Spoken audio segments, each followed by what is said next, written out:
What's good? What's good? What's good, baby? It's your boy Truex, the sports junkie. Welcome to the NBS Show. LSU's 3 and 0.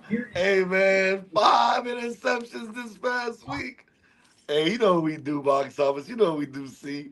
Shout out to all the LSU fans out there, man. Our fans got to pick it up, but we're going to talk about that today. But of course, I got my brothers with me, man. My other fellow LSU fan out there. What up, C? What's the damn deal, man? Mr. C, the trendsetter, aka the whole damn show. I'm here so we can begin, and you already know I'm from Louisiana, huh? Hey. There we go. Yeah. You know what it is, man. I had to start the show off, right? And then, of course, I got my other brother, man. Listen, I got to be real. The Colts are 2 and 0. I can't say I'm super shocked, but I am shocked because I didn't think I was going to beat Denver this past week. But shout out to y'all. What up, Mr. Box Office? Hey, man, I'm happy the Colts are 2 and 0, but I was told the Saints could win 11 games. Okay? And I told y'all this team sucks. And I'm looking at your schedule. Y'all got Seattle, that's an L, and then you got Buffalo. You're gonna be 0-4. So tell me where the 11 possible wins could come from, bro.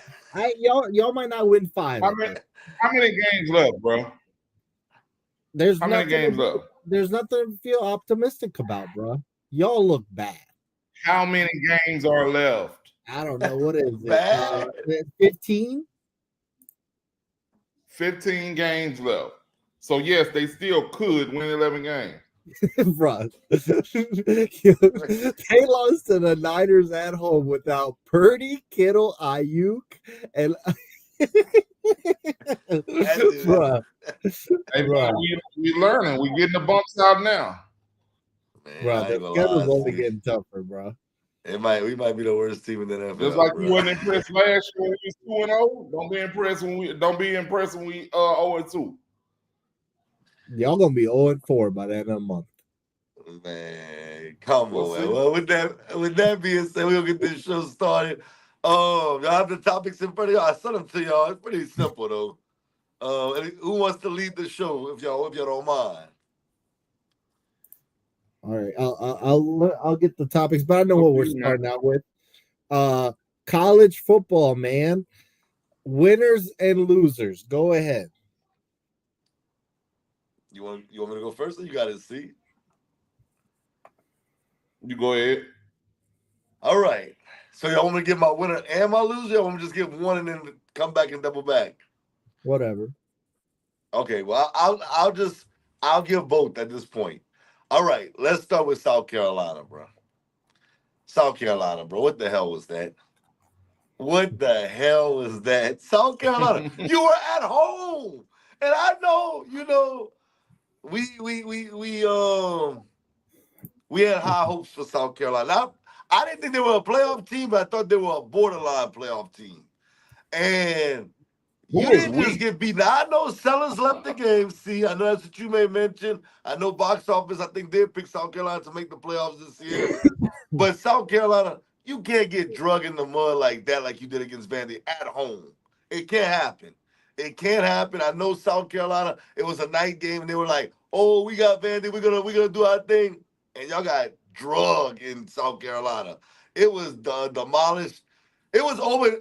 I know it was 14-7 like in the second quarter, but I don't know if y'all watched a little bit of that game. I felt like South Carolina couldn't do anything. I thought it was just like terrible out there.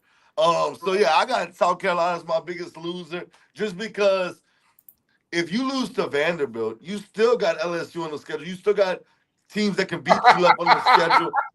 I don't know where it goes from here for South Carolina. For all the people that picked them to get to the playoffs, I think this loss is going to hurt them big time moving forward. So I'm going to say South Carolina. And you got Clemson still to play. So I don't know how South Carolina pulls themselves out of into the playoffs after this loss, because I see a couple of more losses on their schedule. moving forward. So they're my biggest loser because you can't lose that game with all the hype that South Carolina had going into the season. Not that game. And then my biggest winner, man, I have a few. Because I'm gonna leave some for y'all. I'm gonna say Miami. I felt like Miami made a statement. Miami said, you know what? That's cute what USF did to Florida. That's cute what USF did to Boise. But we the Hurricanes.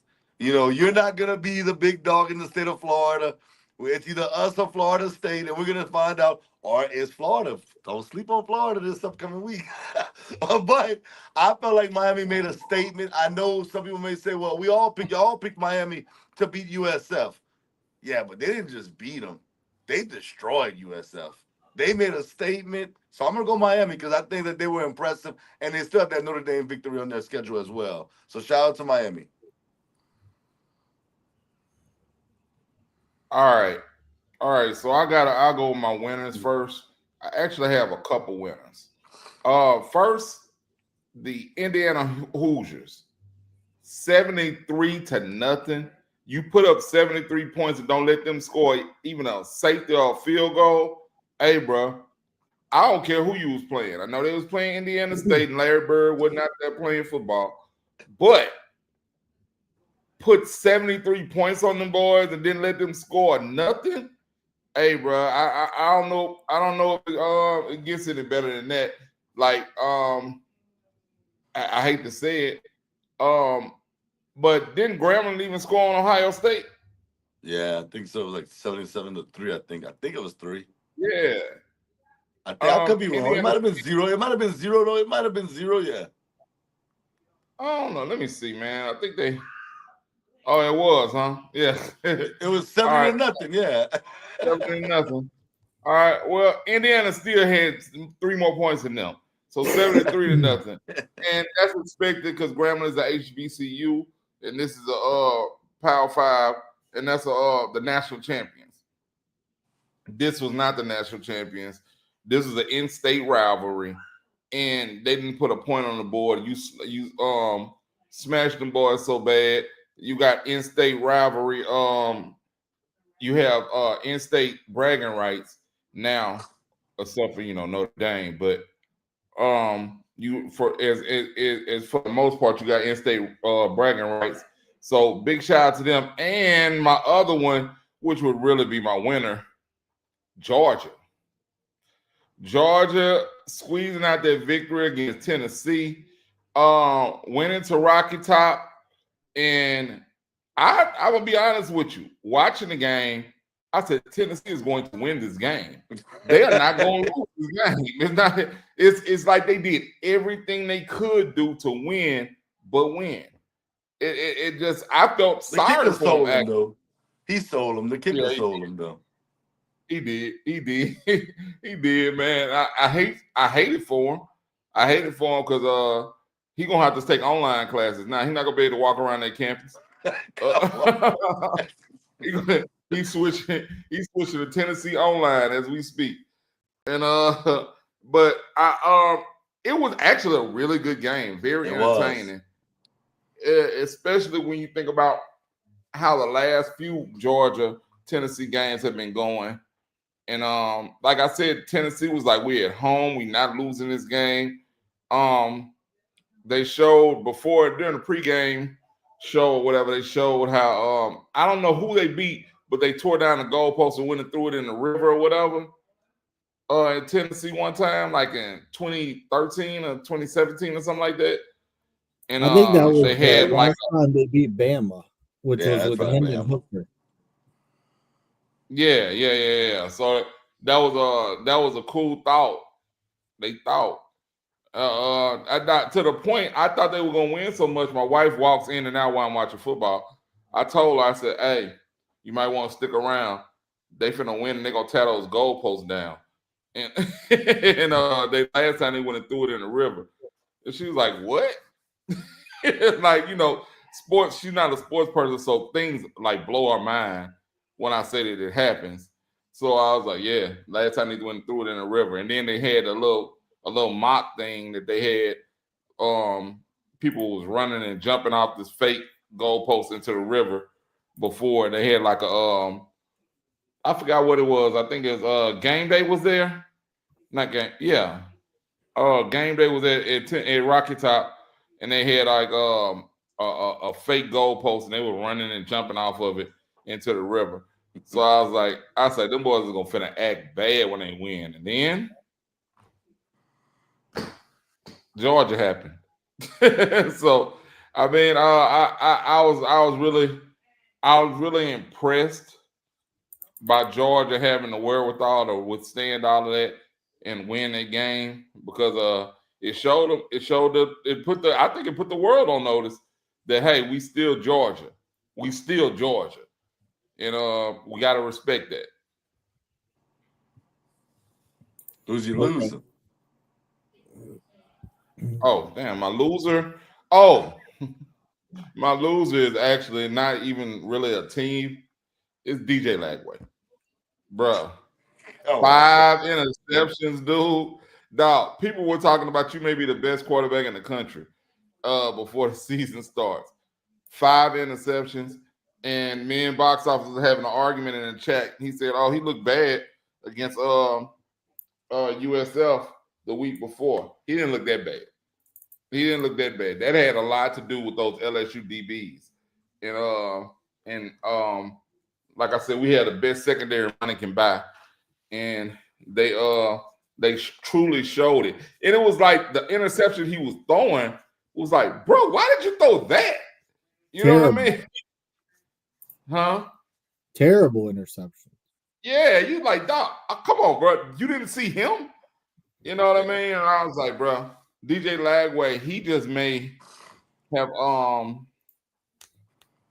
I think that game may have, I hate to say it, ruined his career, because it's like he's only he's a sophomore. Yeah. He has 2 more years after this one, but I think this season is gone. So next season, I don't think people will have those expectations. And if he had played it right this year, he could have been probably the number 1 or at least first 5 draft picks next year. But I think all that's out the window. Just with that one performance and how he's been playing up until now. But that one performance, 5 interceptions, and he looked so sad when he got on the sidelines too. It's like, like I said, I look at him, I feel for kids like that, And I looked at him, I was like, well, I'm happy it happened at LSU, but I mean, I'm not happy for him throwing 5 interceptions, man. And like I said, that could have possibly ruined his career, because scouts don't forget that, and the press doesn't forget it, and they're going to constantly bring it up. And between him and Billy Napier, those are my losers. Because Napier, I don't know, man. Maybe ULL is going to be hiring, and you can come get your job back pretty soon, but you're going to be out of Florida before the season's over with. I hate to say it. But yeah, that's my loser. All right. I'll go next. My winner is who the hell? It just literally left my mind. My winner is Texas A&M. A clutch comeback win. I mean, I was watching the game, so I had Florida LSU up, and I had Notre Dame A&M up, and A&M was losing pretty much the whole game, but they kept it close. They kept sticking around, and then Notre Dame missed a PAT. Nope. And you want to talk about feeling bad for a kid? Well, they technically didn't kick it; they bobbled a snap, and there's obviously they failed, and so then A&M is thinking to themselves, "We got to score a touchdown, we win the game, because we're expected to hit our PAT." It was 4th and goal. They did get away with the hold, but hey, that's not up for A&M. That's up to the refs to call it. They didn't call it. Marcel Reed made a clutch throw, gave his tight end a shot, and the tight end made a snag. Huge A&M win. They get some revenge on Notre Dame from last year. Notre Dame obviously lost that game to A&M lost that game to Notre Dame last year, and we all picked Notre Dame this week. Right. We were all thinking they're going to come back from the Miami win or the Miami loss and come back with the win. Nope. A&M looks good so far. They don't look perfect. Their defense needs some work, but this is a good way to start before entering SEC play. So now they've got 2 weeks to prepare for Auburn, and then they'll get teams like LSU and Missouri and Texas at home. So A&M is sitting pretty, actually. And it was nice while it lasted. And my loser is Clemson. Come on, man. Look, I had Georgia Tech beating them. I kind of saw this coming a mile away just because I was going off of how they looked the first 2 weeks. They looked terrible. They looked bad offensively, and I thought I had them in the national title game. I had them win it. Now, they're not done. They could still win out, and if they win out, they'll be in the playoffs, but it does not look good. I mean, they should win the next couple weeks. They got UNC, Syracuse, Boston College, but then they got to play Florida State, who looks really good. They still got to play a rival in South Carolina at the end of the year. So Clemson's now in they're in the playoffs literally rest of the year. Every week's a playoff game. So the Tigers, man, they put themselves in this position and they got to pull out. They need Antonio Williams back badly. He's their number one receiver and it shows. So my winner is A&M, my loser is Clemson. I said this about Clemson though.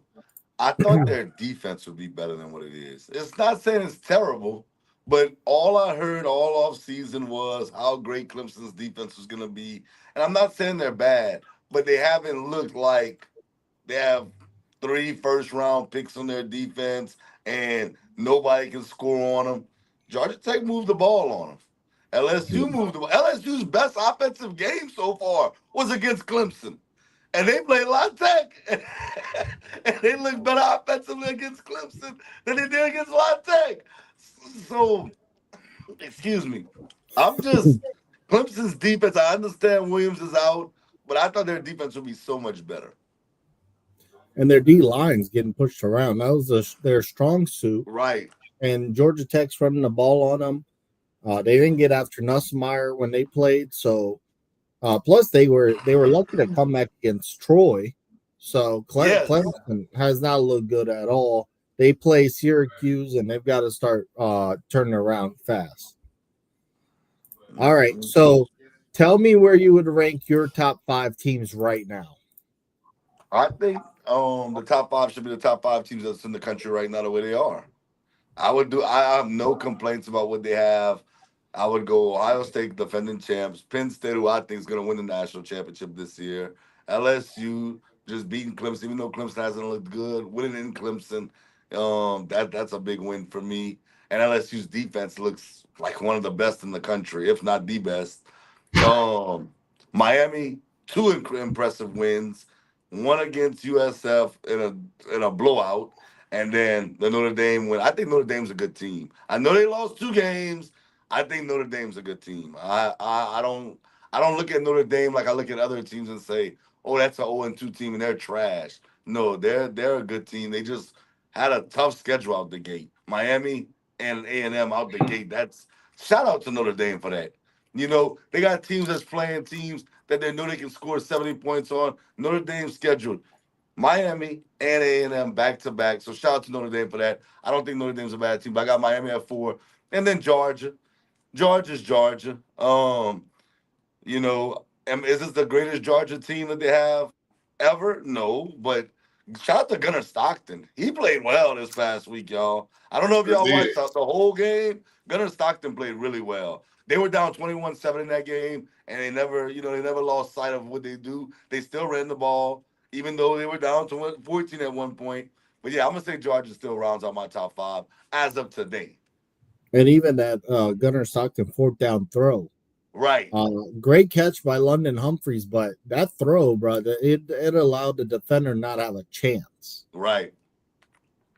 So who's your top 5, see? Yeah.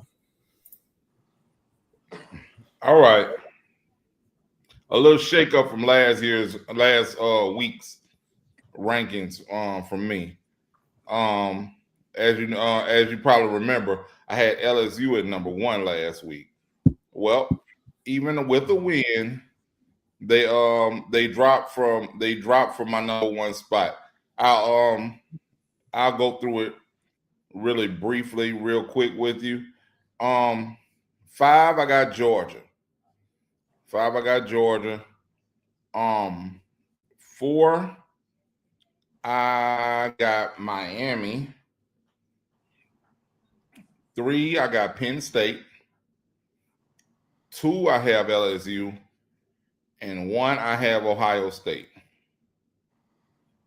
And Ohio State, I mean, they didn't really play anybody this week either, but I mean, they are still the national champions and they won. So, I mean, LSU drops to number 2 because we played somebody, but it actually should have been worse than that. It should have been way worse than that.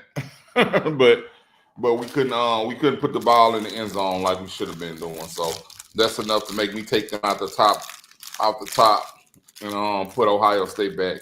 But yeah, that's how I got it. I got 1 Ohio State, 2 LSU, 3 Penn State, 4 Miami, and 5 Georgia. Okay. I'm with the X here. I like how it is currently, honestly. Ohio State, number 1, defending champs. They've been balling. 2 Penn State. I know they haven't played anybody, but they've done their job so far. And guess what? In 2 weeks they play Oregon. So it's about to get serious for Penn State. LSU, I will put 3. I'm concerned about LSU's offense, though. I was about to say the same thing. They tripping offensively. I know defense looks good, but 1 touchdown offensively against Florida. Nussmeier is throwing some boneheaded interceptions. That one was terrible. He knew the penalty was just throw it away. Just throw it away. Bro, that right there, that interception, the fact that he threw that, it terrified me about the rest of the season. Because all of that was supposed to be gone. He's supposed to have left all that dumb shit in last year. And moving forward. It was so ridiculous for him to throw back across his body, back into inbounds. And he was right by out of bounds. He could have just flicked it. You were out of the tackle box. All he had to do, he could have just tossed it like that, man, and he'd have been fine. But he threw it back inbound. And one thing I did like, Brian Kelly, when he got in his ass about that. He did, right? He not ta-ta. Yeah. He got right on. He got no favoritism now.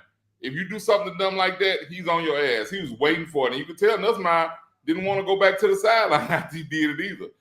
And he got over there and he was like, all right, you know what I'm saying? But I still think that Nussmeier is the best quarterback in the country right now.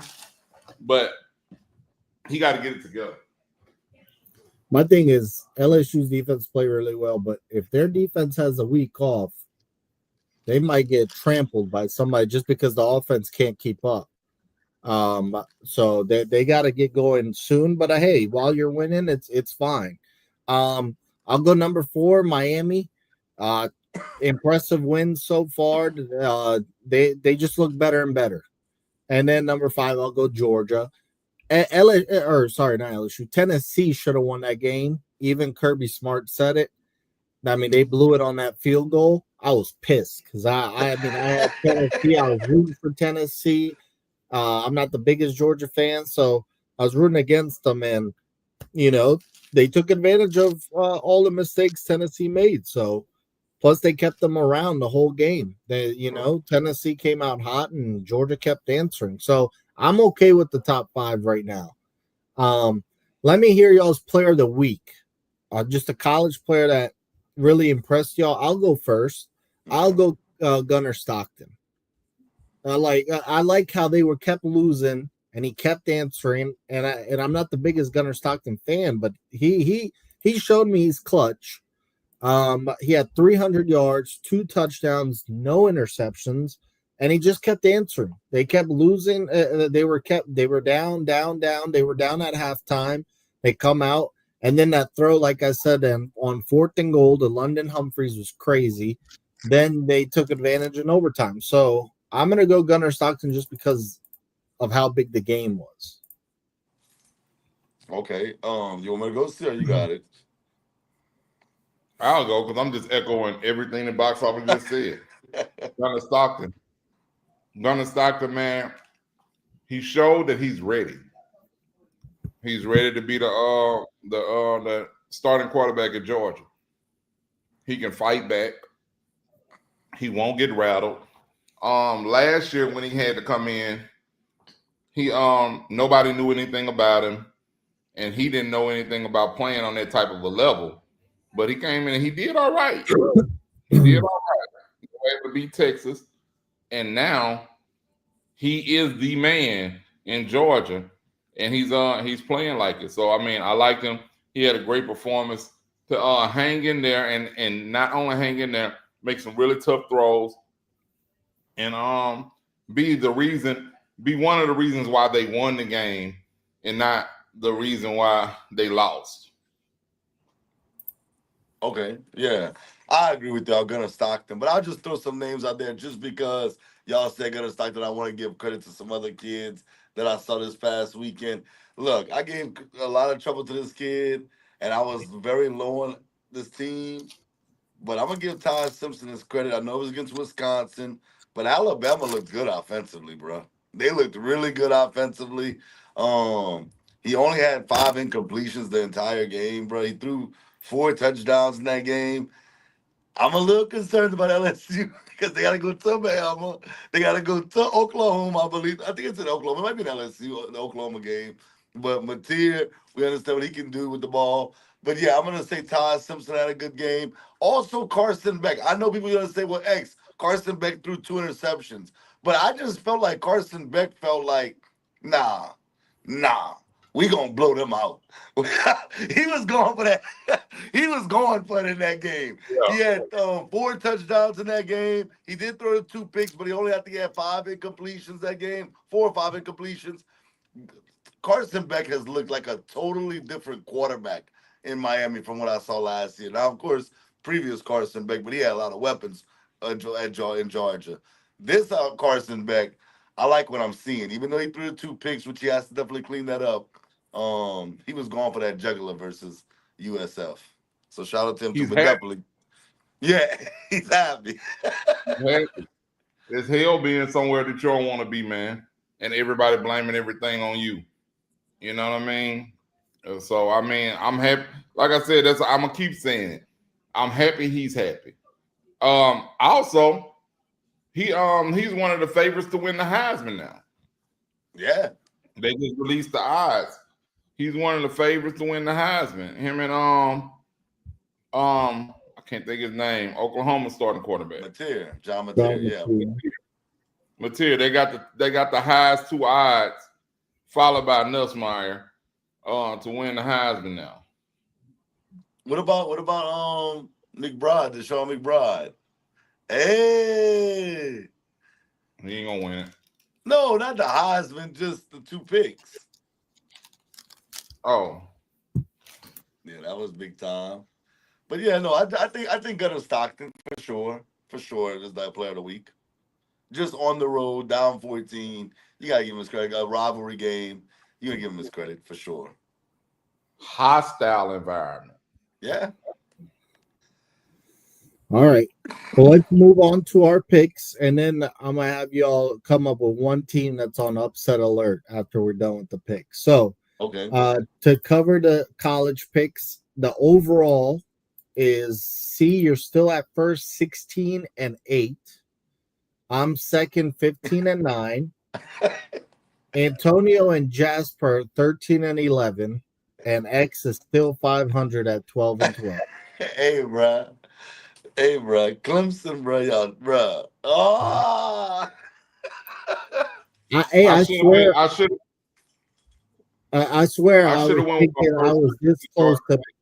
was this close to picking Vandy, and I don't know why I went off of it, bro. I should have gone with Vandy. Bruh. I wouldn't. That's crazy. It's 0 chance I was gonna pick Vandy. And look what happened. Fabio's back because I mean they've got that momentum. So, all right, we've got an interesting. And like I said, watching it. If you haven't watched that SEC thing on Netflix, Pavia, he makes you like him. Mm-hmm. Like, you know what I'm saying? He's a very likable guy, and you're not gonna be a Vanderbilt fan, but it's like you like to see things like this happen for him because I think from watching it that they really think that they can make Vandy a viable program, and maybe they can. I don't think he's gonna see it. It's not gonna be why he's there, but maybe he puts a few eyes on some recruits. All right, so we've got an interesting slate. It's not super boring though. It's an interesting slate. So let's start off with Texas Tech at Utah. Ooh, that's a good one right there. Both teams have been impressive this year. It's at Utah? Yep. Yeah, I got Utah then. Even though Texas Tech can pull it off, I'm going to go Utah on this one.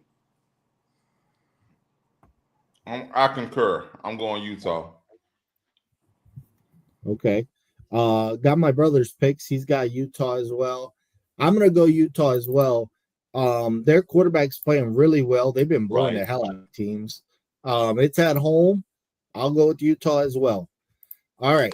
Next game, interesting one. Arizona State at Baylor. Okay, so Baylor, man. Baylor screwed me already this year. And when I took them over Auburn. And then the following week, I think we picked the Baylor game again, huh? Mississippi State, yep. Yep, and then they won that game. So trash. Baylor, man. Y'all gotta let me think of y'all. Oh God. It's at Baylor. I'm gonna take Baylor.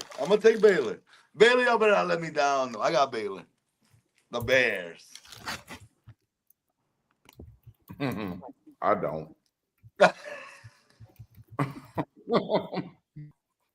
I got I don't think Baylor. I could ever go for Baylor again, man.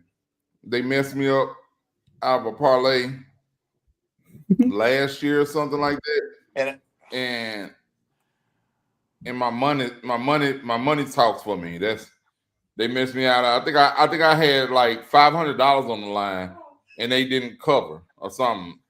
And I was like, you know what, man? They were winning. I forgot what game it was. They were winning, and then they just didn't cover. So, nah, man.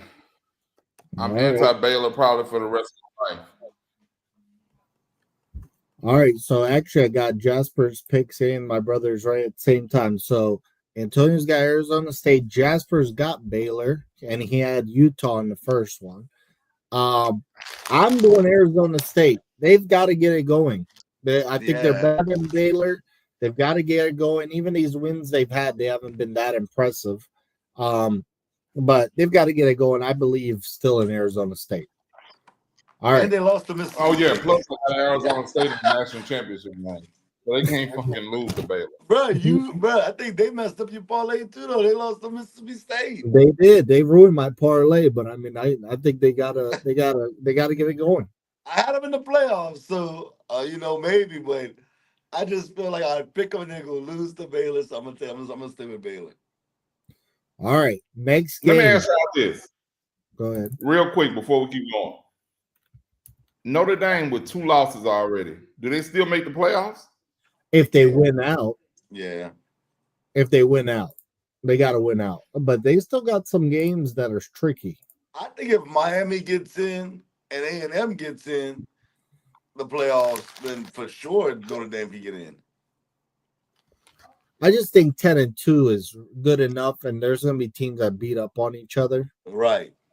But I don't know. I'm telling you, It's coming. Notre Dame always has that dumbass loss. It's coming. And these weren't even the dumb losses. All right, next game, very interesting Big Ten game. Michigan at Nebraska. Bruh, hey, I swear, bro. I was like, I hope we pick this game. I didn't know the box office was gonna pick it. I think I'm gonna take Nebraska for their first big major win. Dylan Raiola, they have to do at home, bro, against a freshman quarterback. Bruh, I just can't see. I'm not saying Michigan can't win the game because obviously it can, but I feel like if Nebraska's ever going to turn around, they have to win this game. So I'm going to take the Cornhuskers. Probably not the popular pick, probably more of an upset, but I got the Cornhuskers. Okay. I was going to pick Nebraska, but X picked them, and he's not good at this. So I'm gonna go with Michigan. I'm gonna go with Michigan, even though I don't wish any good luck for Bryce Underwood. He'll get a victory here. Okay. Well, Jasper and Antonio picked Nebraska. Wow. And I'm going Nebraska as well. Wow. I'm kind of thinking like X here, right? More experienced quarterback. They've got the game at home. They gotta get this one. Like they just have to get this one. I have to believe they won't let this one pass by. If it was in Michigan, I think it would be much tougher. Yeah. But it's in Nebraska. They gotta get this one. So I'm gonna go with Nebraska. I don't ever trust anybody who thinks that they're somebody else. Raiola really thinks he's Patrick Mahomes, bro. I don't. He's too old for that. He's too old for that, bro. I agree. It's definitely weird. It's definitely weird. Yeah, it is, man. I could see if it was just similarities, like if he actually looked like him. But no, you go get your hair cut like him. You do the headband, everything like him. He even does this thing. Yeah, bro. It's really annoying, to be honest with you. Like to see it. It's like because I want somebody. I'm like, who raised you? I would never let my son run around here trying to be somebody else. So one person tell you that was cool maybe when you were in high school. And people said, hey, you look like Mahomes. And you kind of pattern yourself after that. But once you get to the college level and you're your own man, nah, bro. I'm not finna make myself look like him. I might could dress like I could see picking up his swag and stuff, but like he doesn't cuts his hair, he gets the cheaper version of his sunglasses. And everything is just too much, bro. I don't trust that. I agree. I can understand copying the throwing style and all that, but as soon as you're doing like his motions, like his instinct motions, he's even running out the field like Mahomes does. I'm like, bro, I can't. Come on, man. Bro, I don't understand why. Why are you doing that? I don't get it either. I mean, I love Peyton Manning, but I mean, I don't want to act like him. In high school, it wasn't even a pro player that I wanted to be like. It was a guy when I was a sophomore. He was a senior. He was a stud at linebacker. So I wanted to have his number when he graduated. I take my jersey up like him. He had an elbow pad. Got me an elbow pad. Had a neck brace. But in 11th grade, that was my first full year on varsity. They didn't give me the number 45. And I was like, well, I can't beat him. I can't beat him. And I started, I said, I picked my number. I picked number 69. I said, so I'm gonna cut my own cloth. People gonna want to be like me. when I leave here. And senior year, I had the chance to get 45, and I was like, nah, I'm good. So I can't understand leaving high school and still wanting to be a guy so bad that you do. Like you said, he was copying his gestures. He does the little run out like Mahomes, the little jump and all that. I'm like, bruh, dog, where is your dad?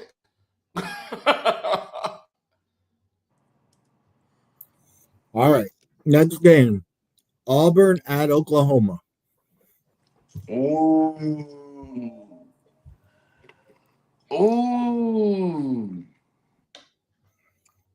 I got Oklahoma, man. I don't know what happened. I think that Oklahoma's having a great year. They're having a great year. Coming back off of that horrible year they had last year. They're having a great year. And I don't think they're gonna let Auburn derail it. Auburn, you know what? I was watching something the other day, and it actually they made a statement that actually had slipped my mind as much as I watch football. Outside of the Cam Newton days, Auburn's never really been hitting on nothing. Like, well, they did go to the national title against James Winston. Yeah, I know, man, but that's what I'm saying is they're not like a powerhouse. They're not like an SEC powerhouse. Like that year that they had Cam, they were beating everybody's ass, and it was him. It was Cam basically by himself, beating them. Like they might be a 3-win team without Cam Newton on that team. So the biggest thing outside of Cam Newton from Auburn is the rivalry they have with Alabama. Outside of that, Auburn has never really been just that program. So and you can and in contrast, Oklahoma has been. Yes, they were in the Big 12, but now they're in the SEC. They had a hard introduction to the SEC last year, but I think they got their ducks in a row right now. And they kind of show Auburn who they are and show Auburn who they are. I don't even think it's gonna be close. I got Oklahoma. Wow. Okay. I'm gonna go. I'm going Auburn. I'm going Auburn. I know that Oklahoma had to win against Michigan, but how good is Michigan? Right?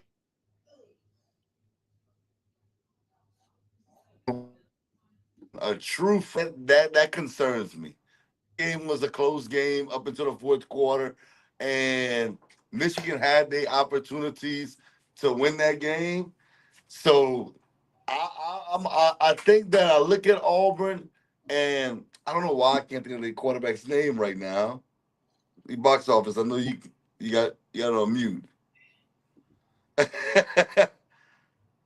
Jackson Arnold, who was at Oklahoma last year. Yeah, that's what I was trying to say. I don't know why I can't think of his name. Jackson Arnold, who was at Oklahoma. I think this is the revenge game.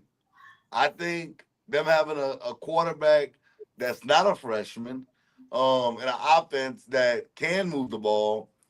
I think the other way around. See, I got Auburn, and though I like Mateer, I like John Mateer a lot. I think that he can make all the throws, but that could also put him in bad situations, him trying to force feed it. And Auburn may pick him a couple of times. And I'm going to say Auburn picks him twice this game, and Auburn ends up winning the game. And Jackson Arnold gets his revenge on Oklahoma. Okay. Well, Antonio and Jasper got Oklahoma. And I was thinking just like you, X. I like the revenge factor. I think Jackson Arnold's going to come in there and run the ball like crazy. He likes to scramble. I get that Brent Venables knows him, so that might cause issues. But I just like him and his mentality going into this game. It's in Norman. I understand they're underdogs, but he's going to be out there to prove something, and Auburn pulls off the upset. He should have been proving something last year when he was there. I mean, I agree. He kind of looks stiff there. It didn't look like that offense fit him. He looks better at Auburn. I will say Right, that. like I mean, yeah, we understand that as people that have been following sports, playing sports all our lives. Daniel Jones is the perfect example. And I mean, I can go down the line. Some situations are just not fit for you. And Oklahoma just wasn't fit for him. Auburn, I think, is fit for him. I'm not saying he's going to win a national championship at Auburn, but I think it's a better fit for him, and I think Auburn's going to get it done. The Auburn especially schedule. with this transfer. If this transfer portal age is you can definitely go find the right fit for you. Auburn's schedule is crazy. Them boys got Oklahoma at Oklahoma this week. Them fools play at Texas A&M next week. Then they play Georgia. Then they play Missouri. I'm like, God, I just got 4 back-to-back games. Go look at Florida's schedule. Oh no, I know Florida got a crazy. That's insane. 2 years in a row, they got the Right. worst schedule ever. Which is another reason why I said I think DJ Lagway may have ruined his whole career because it's not getting any easier for the rest of the season. He's still gonna be going up against some hell of a competition. He may transfer to LSU next year. Hold it down. We got You don't want him after what he did again. Hey, he can grow from there. He can grow from there. We got Big Juwan Johnson and I'm just saying. We got Big Juwan Johnson, aka Mr. Do Everything, over there, man. Man went from a DB to a running back to a quarterback, right back to a running back. Hey, bro, we got him on deck, and I'm rooting for him. All right. Next game, we've got Illinois at Indiana. Wow. Ooh. I know where y'all going because y'all have to go that way. See, I'm not saying y'all have to, but y'all pick them boys to get to the playoffs is insane. Have you not watched them?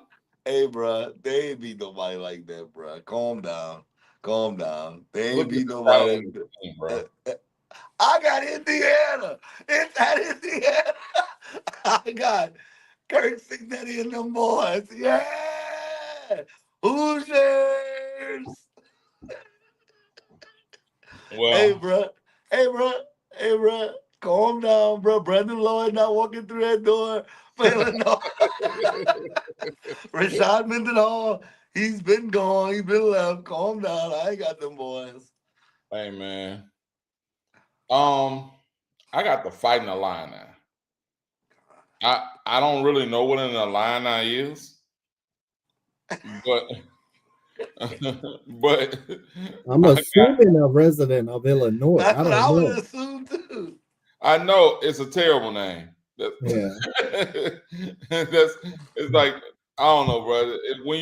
When they were thinking of their mascot or their team name, they could have went anywhere with it, but I don't know. But yeah, I got Illinois. I do have them in the playoffs this year. Insane. They don't how it's. Hey, I had Florida. I can't say nothing, bro. Yeah, you was wild. I ain't gonna lie. I was doing a lot of wilding with mine. Like I said, I got Arizona State in the national title. That might be terrible, bro. I don't know, man. I think they shake out. They shake back, but anyway, I got Illinois, man. I like Signetti. The honeymoon's over. Last year he had his run, and now is back to your block. All right. Okay. So Antonio and Jasper got Illinois. And, I said when we were making the playoff predictions, I said Illinois is this year's Indiana. Yeah. And I will say, though, this game being in Bloomington and Indiana is a 5.5 point favorite scares me. but I do think Illinois is just a better team. I'm going to go Illinois. Look, All right, see. last game, and the game that game day is going to a Florida rivalry. We've got Florida at Miami. Bruh. Hey, bro, believe it or not, I've been going back and forth on this one, bruh. Just because I feel like Miami might be like overlooking Florida at this point. They may be overlooking them, seeing what LSU did to them, and thinking to themselves, "Oh, well, we can do that too. We're gonna blow them out. They just lost to USF. We beat USF." But with that, I can't. I have to go with my eyes. I got the Hurricanes, right? But I do think it's gonna be extremely close. All right. I agree it's going to be really, really close. And Miami's better, though. Miami's clearly better. The better team will win. Miami's going to win. DJ Lagway, I think he shakes back after this game. Puts on a nice performance to people are not going to ever forget that. But at least it makes people feel like that's an anomaly, the 5 interceptions. I do think he throws one, though. I think he throws one because I think he's going to be doing a lot of throwing of the ball. And Miami, this is an in-state rivalry. Back when I was growing up, this was a huge rivalry. And I think it's one of those things that is still a rivalry down there. We just don't care about it as much as they do down there. In Florida, they play football, man. They play football. They take football about serious as they do in Texas and in California and Louisiana. So they may take it a little bit more serious because I've seen these documentaries about how they paying and play and betting and stuff on Pee Wee football in Florida, which is insane. But I've seen it, and that's why I say they take it a little bit more serious than we do down here. I would never bet Scott Park versus Brown Park ever. Okay. All right, so my favorite Florida team always was Florida State. I wasn't the biggest fan of the Gators and the Hurricanes, so when they play, I kind of root for whichever player I like there at the time. I'm kind of rooting for Billy Napier here. I mean, I feel bad for him because that schedule is just insane. Yeah, it's not even his fault, man. Yeah, I mean that schedule's insane. But I just have no reason to pick Florida.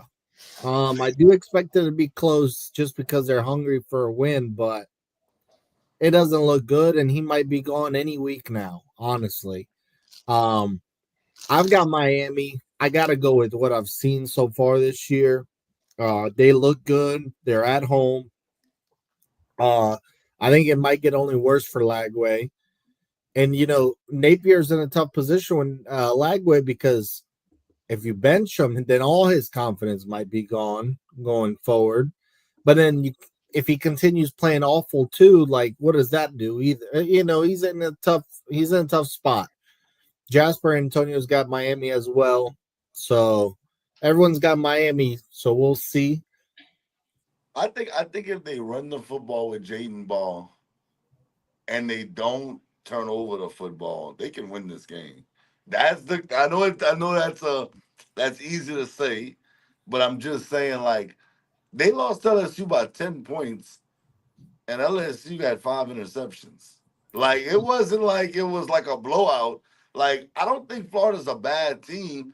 They just have to cut down the turnovers. They got to stop putting the ball in Lagway's hand to go make plays. Jaden Ball is a good running back, bro. He can catch out the backfield. They actually called a touchdown back that he caught against LSU this past week.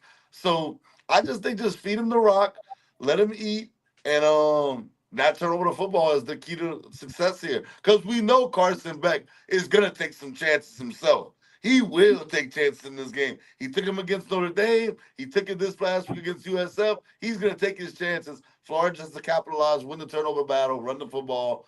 I think they have a shot. I'm not going to pick them because The eye test tells me that Miami's the better team, but I wouldn't be surprised if Florida wins. All So right, give me X, go ahead, so T. X, with our raging Cajuns 0-2. When Billy Napier gets fired, do you think he comes back home and takes He might. Justin Rose' job? He might, bro. He might. Golly, he might. Yeah, bro. I mean, he'll be welcomed here with open arms. I think what he's doing is suffering the raging Cajun curse right now for leaving. So, but anybody would have left. You leave, yes, you leave UL to go coach Florida, but he's been dealt a terrible hand these last 2 years with the schedule makers. They are wild for doing that to that man. Wow. All right, give me a team that's on upset alert. I got one. If you want to go first, though, I can let you go first. No, you go ahead. Go ahead. I'm still All right. looking. Hey, listen. I know that the chance of this happening maybe is not highly to happen in some people's mind, but I got Tulane possibly upsetting Ole Miss. They got to go to Ole Miss, Oxford. I understand that. But Tulane is 3-0. A lot of people thought they were going to represent the G5. They just knocked off Darian Mintz, who transferred to Duke, and that was their quarterback last year. And they went in there and they beat him. He probably wanted that revenge factor, kind of similar to Jackson Arnold. Didn't get that done. I just think Tulane might get Ole Miss because Ole Miss, you know, they play next week, right? They got LSU next week. If they get caught looking ahead to LSU, they'll lose this game to Tulane. So that's my upset pick of the week. All right. My upset pick of the week is a game that we can call it upset because this team is unranked and this team is ranked. I got Michigan State over USC. Not happening. Yeah. All right, I'm telling you, bro. You just picked Tulane over Ole Miss. Shut up. Nah, man. I got Michigan State beating USC. USC, I don't think is good, man. I don't. I've always thought that they benefit from being out there on the West Coast and playing a bunch of West Coast teams. And when they come to fight against real competition, they always come up small since the Reggie Bush days. So I don't think it's gonna be any different this time. I think Michigan State is gonna is a real legitimate Big Ten team, and they can't. I don't think they could beat any of the premier teams in the Big Ten or anything like that. But they could damn sure beat USC. And I think I think they'll upset them. And I know it's in USC. It's in USC too, right? Yeah, man. I don't care. I got Michigan State, and we'll be talking about it next week. Fight on, baby. Fight on. Wow. Okay. I was actually thinking of the Tulane one because that's such a game that Ole Miss would lose. Yep. They always have that one a year. Like, yeah, see, you say Notre Dame blows one a year. Ole Miss blows, and Lane Kiffin blow that one that they shouldn't blow every year. I'll give another one. Let me see. Trying to see one I like.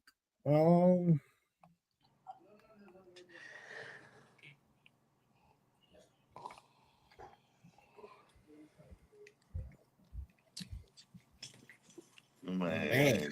C hating on Tulane, gang. What up, C? No, bro? I mean, no, I'm with it. I was that was one I was debating on, but you picked it, so I had to go a different direction. I'll go Memphis possibly upsetting Arkansas. They're 3-0. They're 3-0. They're going. This game's in Memphis. Don't be surprised if Memphis pulls it off against Arkansas. Wow. Okay. Arkansas and Ole Miss had a good game last week too. Yeah, they did. All right. Actually, let me ask y'all this. This wasn't even a topic. UCLA and Virginia Tech fired their coaches. Sean Foster's gone. Brent Pry from Virginia Tech's gone. By the way, Virginia Tech lost to ODU, which is another school here in Virginia. It's actually not far from Virginia Tech like that, maybe 2-3 hours. But ODU is basically UL Monroe playing LSU, or ODU shouldn't beat Virginia Tech state-wise. Like, they should not. Like, ODU players want to play for Virginia Tech. Of course. Yeah. So give me a candidate, not who you think they're going to hire. First off, tell me what job is better. And then give me a candidate out there that one of these schools should go after. Ooh, I like that question, though. Which one? I'm going to say the UCLA job is better. I understand that Virginia Tech has a lot of rich prestige over there at Virginia Tech. But I'm going to say UCLA because it's California, the weather. A lot of great athletes come from California. And there's the Big Ten. You're in the Big Ten. Like, if you could build your team up, you're in a perennial powerhouse conference, probably looked upon as the top two, if not the top one conference in America. So when you're going to recruit a kid, it's a lot easier to say, we play in the Big Ten. You want to play in the best conference possible than to play in the ACC. No disrespect to the ACC. That's just the facts. So I do think UCLA is the better job. Do you disagree, C? And it's the Rose Bowl. I'd much rather play in California than Virginia. But I actually think Virginia Tech, if you're trying to win, is a better job. I understand it. I understand it. I think that the recruiting at Virginia Tech is a lot better. Beamer actually put them on the map. So they have some groundwork laid to attract young football players that they can show. You know what I mean? So UCLA, they don't have any success within the last 15, 20 years. It's been a while. It's been a while, bro. Yeah, to 15, 20 years to speak of. So it's not anything to write home about. So, but I used to actually look at Virginia Tech and I was like, they play like a SEC team, bro. Mm-hmm. And I liked watching them. I would pick Virginia Tech anytime they were playing anybody that wasn't in the SEC. Because they used to play so big, and I used to look at that. I look at their defensive ends. Defensive ends used to look like SEC defensive ends, and I was like, yeah, they could probably be in the SEC if they wanted to be. They'd be better than Vandy, and that was my thought. So I think that they have a better. I think it's a better job. That's it. That's all. All right. Did y'all throw out any candidates? Not yet. I just want to see what y'all thought. So UCLA is the better school. Virginia Tech's the better football program. And I think, first off, they're in the ACC. And I think you'd rather coach in the ACC than be a California Big Ten school, because it's hard to recruit against the Ohio States, the Oregons, the Michigans, the Penn States. I don't like the travel of that either. It's also hard putting people in seats at the Rose Bowl if you're UCLA. Like Virginia Tech, one thing they do, they sell out no matter what they like. They put Blacksburg is Virginia Tech. There's nothing else in Blacksburg. I've been to Blacksburg. Blacksburg is all about just Virginia Tech football. And so I think that when you have a program, despite your record, and a fan base that cares, no matter what your record is, that's big to me. I think even when USC's winning, they're struggling to put people in seats. Yeah. And UCLA is that second team in LA. Right. I think the guy, So I don't know who UCLA should go after. Honestly, that's a little tougher because you have to. California is not a football heavy college football like state, Unless you're USC. right? And then USC has And to look what be they've been doing lately. right. To Right. me, Virginia Tech should go after John Gruden. Wow. I think John Gruden is desperate to coach. I've watched some interviews. He literally just wants to coach. He's looking for like a solid job to coach. I know he wants to get back to the NFL. That's looking a little unlikely because they went through a settlement and lawsuit and blah blah blah. However, I think Virginia Tech would be awesome for John Gruden. He goes to the ACC. Really, all you have to care about is Clemson and Florida State. I know Miami's looking a little better. But if you could compete with them in terms of recruiting, Virginia Tech can be legit. I know someone threw out the idea of Michael Vick because now he's a coach at Norfolk State. However, he's got 2 games under his belt. I think he needs like 5 years at Norfolk State, and then he might be ready for Virginia Tech. I think it's hard to throw him right into the ACC without basically any experience. I know he's a legend at Virginia Tech, but I think he just needs some coaching experience in general. I'm not even sure how good of a coach he is. Right. It's not like he's over there undefeated at Norfolk. Right. Like he lost his first game. Yeah, I mean, you got to give him at least 2 years there and see what he's doing. But yeah, I think Virginia Tech should go after John Gruden. I like that one. UCLA. Who should I'm trying to think who I think would make sense because they tried the Chip Kelly stuff. That didn't work. And Chip Kelly couldn't work at UCLA. That's tough because that's flashy. You know, you think in LA, you thinking that flash. Would as bad as it's been for Colorado, do you think Deion would get up and go to UCLA? No. Nah, he can't. He can't go anywhere right now. It's like he's he would probably I think I could understand him leaving and going. LA. That's what I'm thinking. Like LA, you know, people love LA. So that's what I'm thinking of, something along that line. Mike Bobo from Georgia might have a shot at leaving Georgia. I'm not saying he'll be the greatest hire for UCLA, but you know, you want to go grab a coach from a winning program. I do think that you want to, you know, try to take away from what maybe a Georgia, Ohio State has. Shoot, the way LSU's playing defense right now. Do you go get Coach Baker? I mean, I'm just throwing names out there. Lord, I hope not. Right. I don't know. I honestly don't know where they should go. I do think UCLA has to make a big splash name if they want to ever turn their stuff around to back in the golden days of UCLA football. I don't want to say golden days. It was never over USC. USC's the Lakers compared to them when it comes to football. But you've had some great players come from UCLA, you know. So I don't know. I think they didn't make a splash, though. Virginia Tech, I like the John Gruden one. That's interesting. But I think Virginia Tech's not going to get no John Gruden. I think John Gruden, if he comes back, he'll be in the SEC. He'll choose a team in the SEC, even if it's not the LSUs of the world, the big dogs, the Texas, the maybe Alabamas. Yeah, something like that. That would make more sense to me. I don't know. I'm gonna think about it during the show. If I think of somebody, I'm gonna come back and tell y'all who it is. Maybe Alex Golson from South Florida gets an offer at one of those two. But I like the idea of Gruden, man. I mean, I know he's never been a head coach in college, but I think he's so hungry and he truly loves it.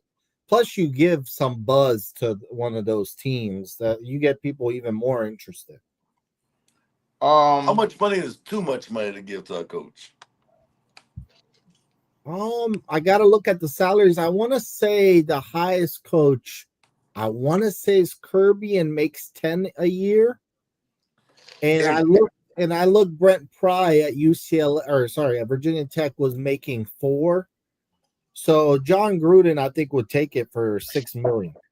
Right. No, I'm just throwing. Like I said, I haven't really sat down and thought about this because you put us on the spot with this one. Um, and I'm not saying this guy would actually come out of retirement and do it, but let's say somebody offered Nick Saban 15 million, one of those programs, to come coach him. No, You think he would turn it down? I don't think you. Yeah, I think he turned it down. I don't think it's a money thing for Saban. Yeah.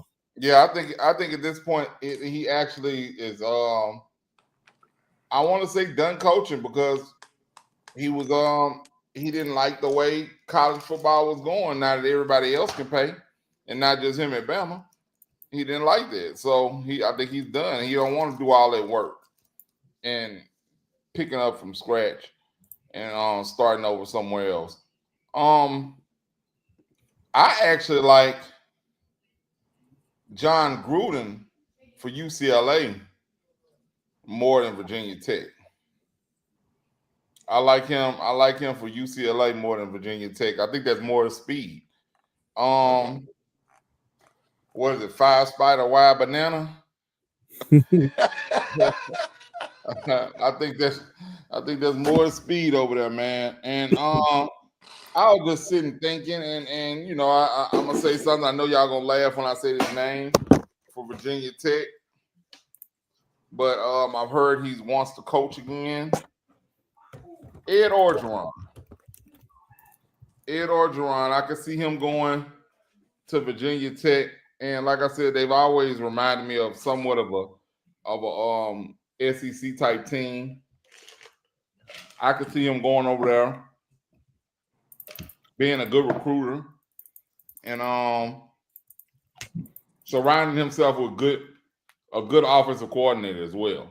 Now, I do have somebody for y'all, but I don't think he would leave just because these two schools. I don't think Virginia Tech has the. I don't want to say on the cachet, but Kirk Signetti. I would think about it because Indiana's not a football school.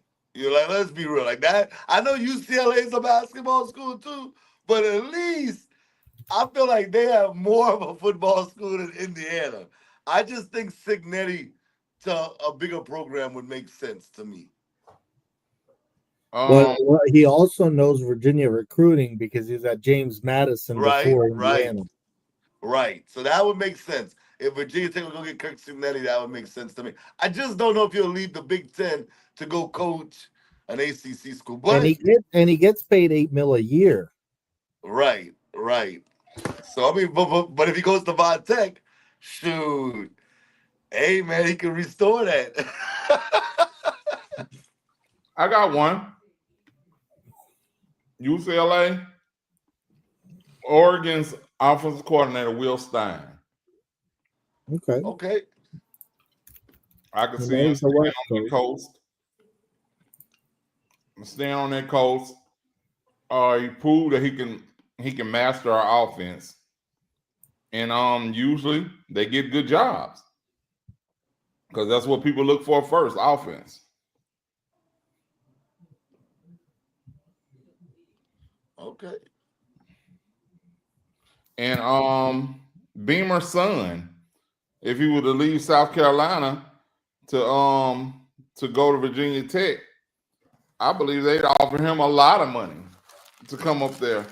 Even though he said the reason why he's at South Carolina is because he didn't want to be Beamer's son, you know what I'm saying, at Virginia Tech. I think you give him about $8 million, he'll be Beamer's son. And I think people would resonate with it. Do you ever think Joe Brady would come back to college? I know he wants a head coaching job in the NFL. If the money's right, I think he would. Okay. He should have been come back to college. He's trying to win a Super Bowl with Buffalo. He's trying to win that Super Bowl. Well, also he got it. Didn't the Saints offer him? So he gets like NFL interviews. I think he wants an NFL job. He wants the job he wants. Yeah, he's waiting around for that. Yeah, I don't know, man. I'd have came back and got me one of these high-profile college jobs and really made my money, made my stock go up, so I can go back and go get a good team like Harbaugh. You see that dude always? I do that is something else. Yeah, no, man, I'm saying that's what happened. Bruh. Harbaugh built his stock up and waited till he came back. Hey, they got a good quarterback. Yeah, I'll take it. I'll take that job. I'll take that job. Oh yeah, and then plus I'm gonna get kicked out of college anyway. So yeah, I'll take that job. You crazy, yeah, bro. I'm just saying. All right. Well, let's finally move on to the NFL. Winners and losers of this week. Go ahead. Oh God. Go ahead. Go ahead, see. I'll let you go first, my brother. Winners and losers this week, NFL. Let's see. Oh, you not ready? I thought you was ready. My fault. You want me to go? No, I have to pull it up. I'll go first then. I got the Bengals as my loser. Damn, I was just about to say that, bro. Go ahead. And it's not their fault. They're 2-0, and I'm not sitting there saying, but man, I picked them to win the Super Bowl. And that's how I always base my stuff off of, when I pick a winner or a loser, I think long term. And Joe Burrow being out for them, I like Browning. I think Browning played well. He played well enough to win against Jacksonville this past week, but he's not Joe Burrow. He has the weapons. I get it, but he's not Joe Burrow. So I'm going to say my losers, not that they're completely out of it, but I said they would be fighting for the number 1 seed in the AFC.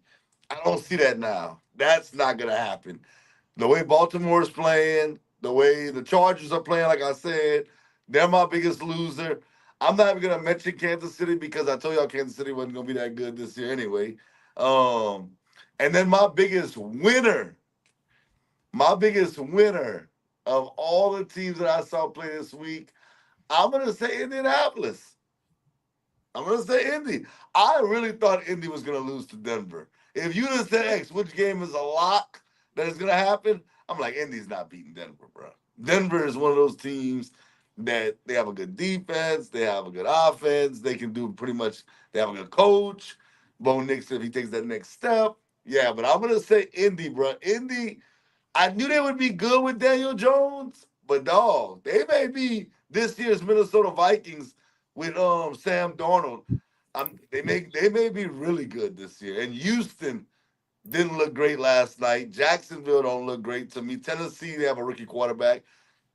I think, when you said Indy would win last year, I think you picked them to win the division last year. You picked them to get to the playoffs. Not me. Last year, I'm talking about last year. No, that guy picked them to win the division last year. Yeah, he had him in the playoffs though. I had him in the playoffs. I think y'all were a year early. Ship by himself. He won't pull me in the ship too.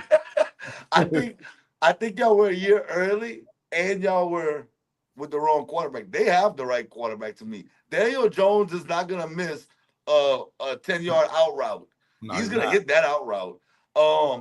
I'm really impressed by Indianapolis right now, for real. I think they could win a division. They could be a playoff team. They'll be a tough out, similar to Minnesota last year. Eggs, with your loser, is the Bengals season over?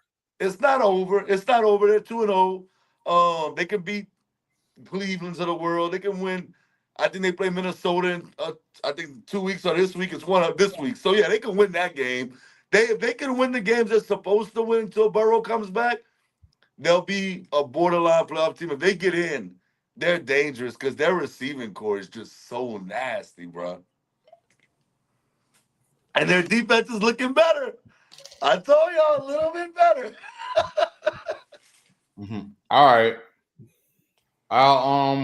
My loser is kind of similar to X's, but Joe Burrow fantasy owners. Oh, my losers. I hate to say it, but I'm gonna have to move Joe Burrow out of my top 5, man. And I know he can't help he's getting injured, but bruh, that's a part of it. You keep getting injured. I know you're on the field, Hey, see, there's a guy in LA that's screaming your name, bro. Put him in that top 5. Like, see, I Hell like that. nah. No, man. Bro, no, man, because that boy ain't did nothing for me in fantasy either. He might as well be injured. But but no, man, I said fantasy owners, I have him in one of my leagues. And he started off the game great. I saw like games that just started. Joe Burrow throws a 15-yard touchdown or whatever it was. I was like, oh yeah, man, he finna run it up today. And it's a 2-quarterback league that I'm in that I had him. I had him and Jared Goff. Jared Goff saved me this week, man. But like I said, it's hard. It's hard to keep on making excuses for him. It's hard to keep making excuses for him. But I watched his podcast. It is what it is. And they had a young lady come on there, and she didn't really put the blame on him. She blamed his offensive line. She blamed the Bengals organization as a whole for keeping him with this terrible offensive line and the running game. She's like, he didn't have any running game. They haven't invested in the offensive line enough to protect their prize asset. And this is what happened to him every year because they don't have anything to protect him. And I was like, she is right. She is right. So the Bengals, box office, to answer your question, the season isn't over only because they're 2-0. He's supposed to be back by December. That's what they're shooting for. December they can they can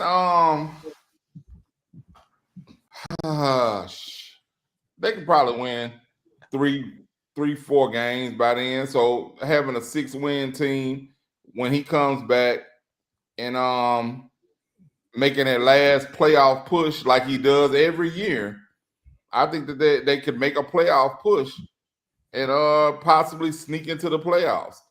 Or like I said, I saw a report said they signed 2 quarterbacks today, but they said they were thinking about trading for Jameis Winston. Now, I think that'll be a great move for him. Jameis Winston could get it to Jamar Chase and T. Higgins. He could get the ball to them. But I don't see them doing it. That'll definitely get them. They definitely get about 4 or 5 wins for sure if they had somebody like him throwing to them. But their season isn't over, but it's going to be hard for them. Yeah, but I'm looking at their schedule, bro. They have some easy ones, but they have to literally win every easy matchup. I say easy, but you know what I mean.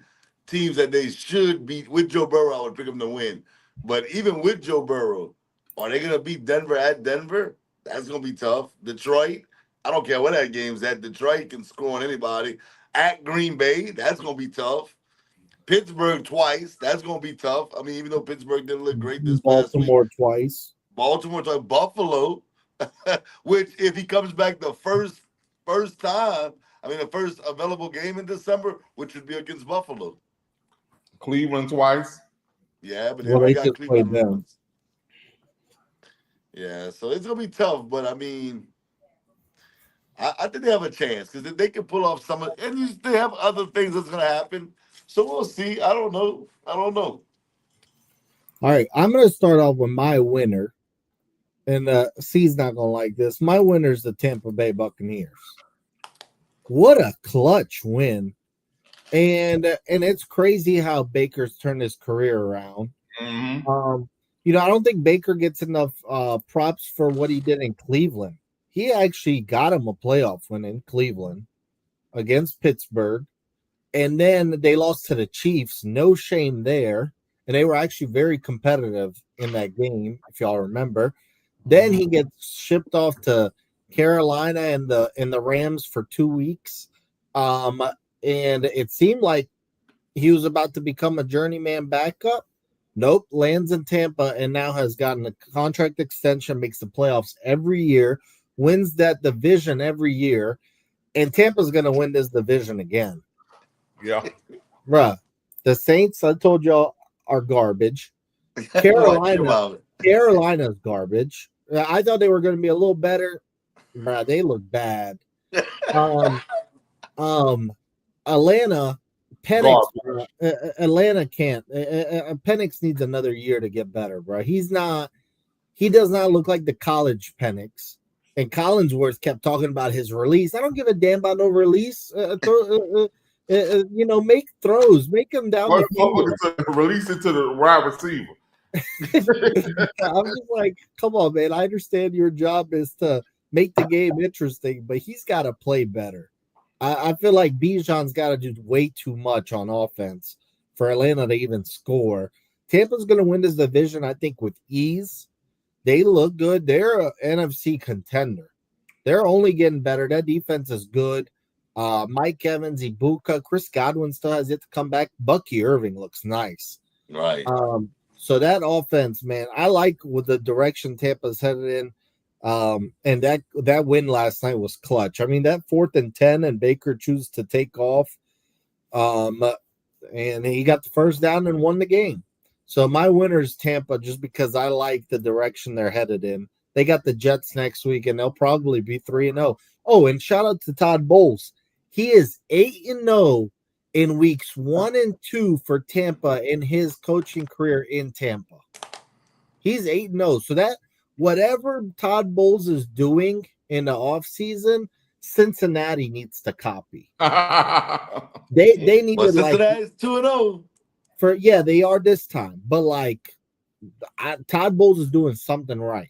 And it also shows why the Jets are terrible, because Todd Bowles was looked at as bad because of the Jets. He finally goes to a stable organization, and look how much different he looks as a head coach. He was gifted Tom Brady when he first got there. Yeah.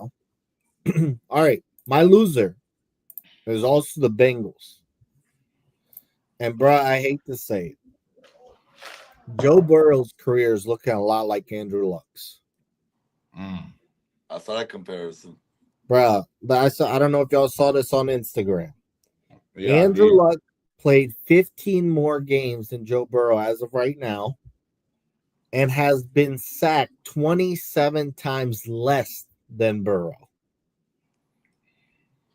Yep. That is not good at all. I also watched Shannon talk about turf toe, and he never had it. But what he did say was he said his brother Sterling had it, and he had to get shot up before every game for the rest of his career after turf toe. He said Dion was never the same player after turf toe. He said Jonathan Ogden was never the same player after turf toe. So, and they say 3 months, that's the season. What is he going to come back with 2-3 games left and you pick up right where he's going to be a little rusty. Will they even be in the race by then? My prediction is the Bengals fall apart and Burrow does not even come back this year. Wow. And I feel terrible for Burrow because I went through that as a Colts fan with Luck. It was frustrating because you have a possible Hall of Famer at quarterback that's proven it on the NFL field, and the issue is just can't stay healthy because of the guys around them. And I feel terrible for Joe Burrow. I really do. He should demand a trade. He should demand a trade to the New Orleans Saints. Well, you remember even when he went number 1 overall, they had a lot of doubts about the Bengals. Yeah. So, this was it. This is all coming back. And my prediction is they might beat Minnesota this week, maybe. Then they're going to lose 4 straight games. I already see they're going to lose to at Denver, Detroit, at Green Bay, and Pittsburgh. I think they lose all those games with Jake Browning. I hear they might bring in Jameis Winston. I'm pretty sure they'd like to bring in Kirk Cousins, but that contract's too brutal. No one wants to have that contract on their books. That would help them, though. But I don't know. I don't even know if they can afford that. So to me, unfortunately, I think the Bengals are done. Their season's over. I know they're 2-0, but bruh, it's about to get ugly here soon. And I hope Burrows can be the same player after that turf toe. But based off what I heard from Dion and Jonathan Ogden, it's not looking good. I watched a podcast today and we're talking about it, and I was like, they gave me a different way to look at it, to be optimistic about the Bengals season, right? They said, well, think about it. Without injury, we don't even have Tom Brady. Without injury, we don't have that. This is an opportunity for Browning to step up and show that he's an NFL quarterback. The greatest show on turf, see? Yeah, that's why I was turf. That was the next example they gave. They said we don't have Kurt Warner without injury. You know what I mean? It's so many stories about these guys stepping in and proving that they were supposed to be there in the first place. Now, do I think he takes Joe Burrow's job? Hell no, I don't. But can he prove to be a sufficient placeholder? I think so. As a Saints fan, I remember Drew Brees hurt his thumb against the Rams one year, and he was out 5 games. Teddy Bridgewater had to step in, and everybody was laughing at me saying, y'all got Teddy Bridgewater. And I was like, all right, y'all gonna see. Was I really, really confident? Absolutely not. Teddy Bridgewater went 5-0 in all 5 of those games. And I think that made Breeze suddenly get better a lot quicker than he was really going to be. You know, and he came back in and we ended up having a 12-win season that year. But like I said, it's an opportunity. It's an opportunity for what's his name? Browning. Yeah. It's an opportunity for him. Does he step up to the task? Let's see. Let's see, man. Or if they say they do trade and get a Jameis Winston. I think Jameis Winston or Kirk Cousins would be perfect for them. If you're a Bengal, well, they're not getting Kirk Cousins because they won't even get the offensive line, pay to get an offensive line for Joe Burrow. So they're not going to spend, I think it's like $40 million a year on Cousins picking up their contract. But I'm pretty sure they can get Jameis Winston for like a 7th round pick and plug him right in. And they'd have a better chance than they do right now. Okay. Yeah, man. I feel bad for Burrow. I hope it's not a luck situation, but he's been sacked more than Andrew Luck in 15 less straight games. That's insane. Damn Bengals, bro. Come on. That's terrible. All right. Bring that boy back to the booth. All right. Let's do contenders versus pretenders. We're going to talk about all the 2-0 teams in the NFL. Now I'm going to try to pull them up right now. Hold on. Well, standings. All right. I'm going to say a 2-0 team, and you're going to tell me pretender or contender. Some are obvious. Let's start off with the most obvious, the Buffalo Bills. Contender. Okay. And I'm not just talking playoff contender, championship contender. Yeah, for sure. All right. Bengals. We just talked about it. With Jake Browning, contender or pretender? Right now, I have to say pretender. I have to be honest with myself. Pretender with a capital P. Yeah. Pretender. I just said their season's over, so I don't need to repeat myself. C's favorite AFC team, the Los Angeles Chargers. See, don't be foolish. Just a contender, my brother. And with the Bengals being out of the picture, my new Super Bowl team might be The Los Angeles Chargers. Hey, bro, they for real. Man, Contenders. See, don't do that. they're contenders. All right, appreciate And all right, I'll admit they're contenders if y'all can admit that Keenan Allen is the number one receiver over there. Talk your talk, see? I mean, maybe he is. I mean, I don't see anything negative with that. Whatever. I mean, he's got great chemistry with Herbert. I said that last week, and you just shook your head off. No. It's not. Okay, well, whatever. I don't care who the hell the number one there is. I don't care. When he's wrong, boy, he don't never care. I'm gonna obviously. I think they're a contender. I actually picked them to win this division until Slater got hurt, and then I went back on it. I still think they're stuck with it. This guy. now they haven't won their division yet, but it's looking good. I will say though, now Khalil Mack broke his elbow. That was nasty. I don't know if y'all thought that was not fun to watch. I think that they're a contender, but they do need Mack back. They can't continue taking these injuries though. No. I also don't like how much they're running Herbert. Like last night, they were being a little reckless with him at times, and you don't want him hurt based off you getting greedy with the play calls. So they're a contender, and I trust Harbaugh's teams, but that they got to be careful with the injuries. All right, he didn't have that many design runs, did he? No, it was all one. I think was designed, but the rest were all no one's open. Let me run it. Yeah, but he's athletic. He is. I'm just saying he needs to be a little more aware when he's running. Like he's got to go down a little bit sooner. He needs to slide. Yeah. It was a couple times. He waits last minute.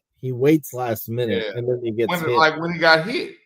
When he got hit, I was explaining to my wife. I said he slide because last week we were at my son's game and their quarterback, he's like 6'3" in middle school. And he took off running, and his parents were right in front of me. And he took off, the little boy took off running, and he ran and he got popped.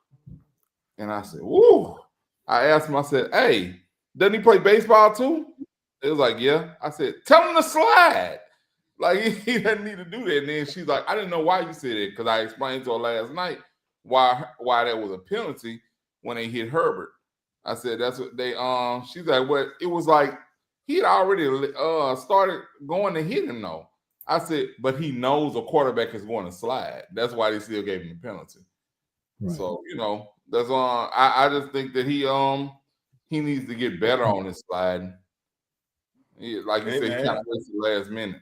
Hey man, side note, tell Hanson, y'all and Alamo come bring that this way, man. Come over here, man. Come to the den, bruh. No smoke. I know. I feel you, my brother. No disrespect. All right, last AFC team that's 2-0 right now, the Indianapolis Colts. Pretender, contender. Contender for the playoffs. Not a championship team, though. That's what are we contendering for? Are we going playoffs or a championship? I mean, it could be either, but I'd say playoffs. Okay, I'm saying playoffs. I even say playoffs for Chargers. I don't even think they're not a championship contender. Yeah, but Chargers are. What? They're not championship contenders. Yeah, haters. See, I swear, bro. Them boys. Anyway, man, the Colts. Yeah, they're playoff contenders, most definitely. Yeah, I'll go playoff contender. I hope the Colts aren't doing what the Saints did to C last year. I hope that they're being the Vikings of the last year, where they surprised the whole league and made it to the playoffs. So I hope that's what the Colts are doing. Houston's 0-2, bro. The Colts have a great opportunity here. And they play the Titans this week. They could be 3-0. So let's move on to the NFC. Side note, the Titans don't really look bad, bro. No, they don't. I know they haven't won. Defensively, they're tough. Yeah, man. And Malik, he's actually having a good. He's looking good. I just don't. I mean, he's a rookie, of course, but they don't look as horrible as they did last year. Last year, they were a joke of a franchise. Yeah. This year is not an easy win. When I'm filling out my parlays, I have to think. Yeah, they're competitive. Yeah, I'm not taking no plus sixes on them. Anything over a touchdown? Nah, they're gonna keep it closer than that. All right, so the NFC has a bunch of 2-0 teams, and the NFC West has 3 of them. Let's go with the Arizona Cardinals. Pretenders. All you had to do is watch the end of that Cardinals game versus the Panthers, and it's going to tell you everything you need to know. Pretender. Capital P and a capital R. Pretender. No. And I hate it because I like Kyler Murray, but no. Hunter Renfrow like he was back at Clemson. He sure did. I said, bro, is that Hunter Renfrow? I didn't want him down here with Carr, but he looked all right for them. All right, so I had the Cardinals in the playoffs, and they could still make it, but I don't see them anything further than that. So I'm gonna say a pretender. Like if they made the playoffs, I think they'd lose their first game. Yeah. So, but I like the Will Johnson pick. Looks good. Yes. He's staying healthy. And I think Kyler's holding them back in a way, like I just don't think his chemistry is the best with his receivers. I feel like I haven't even heard Trey McBride's name this year yet. Marvin Harrison had a good game against Saints, then did absolutely nothing this week. Maybe they need another. Really been good against the Saints. Yeah, but he scored at least. But I don't know, bro. I just feel like Kyler he's definitely not bad. But there's something there that's just not doing it for me offensively. Like, I feel like they should be better than they've been. So, I don't know. I'll say pretender. All right, next NFC West team, the 49ers. Now, this is surprising. Because I'm going to say a contender because they're doing it with the injuries. I think if they can, this week they play the Cardinals. If they knock off the Cardinals, then they play Jacksonville. If they can get Purdy, Kittle, Ayuk back, and McCaffrey can stay healthy, shoot, I might have threw in the towel too early on the Niners. I'm going to say contender just because the fact that they're 2-0, I know they beat the Saints as one. But I think Seattle was a good win in Seattle. And I mean, they won both games on the road. So, yeah, I'm going to say contender right now. It's just that the thing with the Niners is they have to stay healthy. I mean, you can say about every team, but the Niners, Christian McCaffrey is such a big weapon for them. If he's healthy, they're dangerous. So I'm going to say contender. All right. I'm going to say a pretender, but with a lowercase p. Okay. And a silent p. Because they like you said, it's the injuries that are the only thing holding them back. And it's not if, it's when McCaffrey gets hurt. Are they gonna have those other guys back to supplement them? And they let Mason go. So but I like Brian Robinson. They traded I like Brian Robinson. I like Brian Robinson, but they let Mason go. But Brian Robinson looks like he's trying to find his way in their offense. Every time they give him, I like the fact that they were even giving him some run. Right, you know what I mean? But I don't really think he's the same type of back. If McCaffrey, if he goes out, so he takes. There's a little something that lacks in that offense. I actually think Washington need to say, "Hey, my bad. Can you send him back with us in y'all little pick back?" Get Robinson back because Eckler out, but pretenders. All right, I think C hit it right on nail. To me, they're contenders as long as McCaffrey's healthy, because he makes that offense go. You just treat that offense differently with McCaffrey in there. it's crazy when we look back at that draft that the Niners drafted Trey Lance. If y'all remember the reports that week, it was between Trey Lance and Mac Jones. Yeah. And now he gets Mac Jones as a backup and he looked like Tom Brady against the Saints. But he actually looked really good. But I know that offense just is very quarterback friendly. And but it's a great backup to have. And if they could just, they played the Cardinals and the Jags next 2 weeks. If they can go 3-1 for the first week, that's great because then you're about to get Kittle back and you're about to get Purdy back here soon. So if they can just go 1-1 the next 2 games, the Niners are a contender. All right, the last NFC West team, the Rams. Contender. I have them going to the Super Bowl with Devontae Adams, Puka Nacua, Kyron Williams, Matthew Stafford, and then Jared Verse with those boys doing defense. They're definitely a contender. I don't have them going to the Super Bowl, but I have them in the playoffs. I think they're contenders. Only because I think they're going to get better as the season goes. As the chemistry builds, I think they get better. And already starting off 2-0 and then going up from here. Of course, they're going to lose a couple of games, but I think they're going to be contenders for sure. They're Super Bowl contenders. If you told me the Rams coming out the NFC, wouldn't be surprised. They're stacked. Stafford's connection with Adams is only going to get better. Puka looks good still. Kyron Williams is a stud. The defense is really good. I think Kyron Williams is underrated. I think he's underrated. He's not a top 5 back, but I think he's top 10. He's a good back. He's a good back, though. He's a good back, especially in that offense. Yeah. All right. The Tampa Bay Buccaneers. Contender. I think that's another team that you can't sleep on to say that they can get to the Super Bowl. I know y'all might laugh about that, but I wouldn't be surprised if Tampa got to the Super Bowl. I like their team. I'd be surprised if they got to the Super Bowl, but they're definitely a playoff contender. They're gonna win the division. They'll be in the playoffs. Okay. To me, they're definitely a contender. Now, I think they need a little magic to make it to the Super Bowl.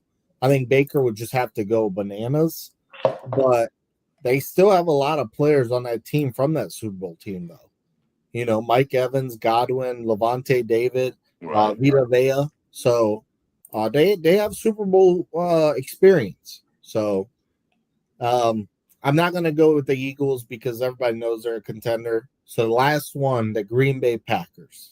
100% contender. After 2 weeks, man, I can make the case that Green Bay is probably one of the most impressive teams in the NFL. And y'all know I was saying Michael Parsons going there is not going to make them greater, so great that they can get to the Super Bowl. But I got to be honest, what I'm seeing is like he's elevated them, bro, defensively and even offensively. Even Jordan Love's playing with like a different type of swag to me. Like, okay, if I mess up, I know my defense will go get the ball back for me. And really, Matthew Golden has done nothing yet. So if those wide receivers start to figure it out, Christian Watson should be coming back. Matthew Golden's going to find his way. I know Reed just hurt himself, and he might be out for the year. But I would say contender. Absolutely a contender. I believe that Michael Parsons trade has made them the favorites. They look great. They look great. I'll be honest with you. And Parsons, he looks better than he has in the last 2 years to me. Like this trade is reinvigorating him. And now he has something to prove. I think his rookie year he had something to prove because now he was in the NFL. And the second year he still was kind of riding that wave. But the last he's been in the year. This is like his year 5. Who? Parsons? Yeah.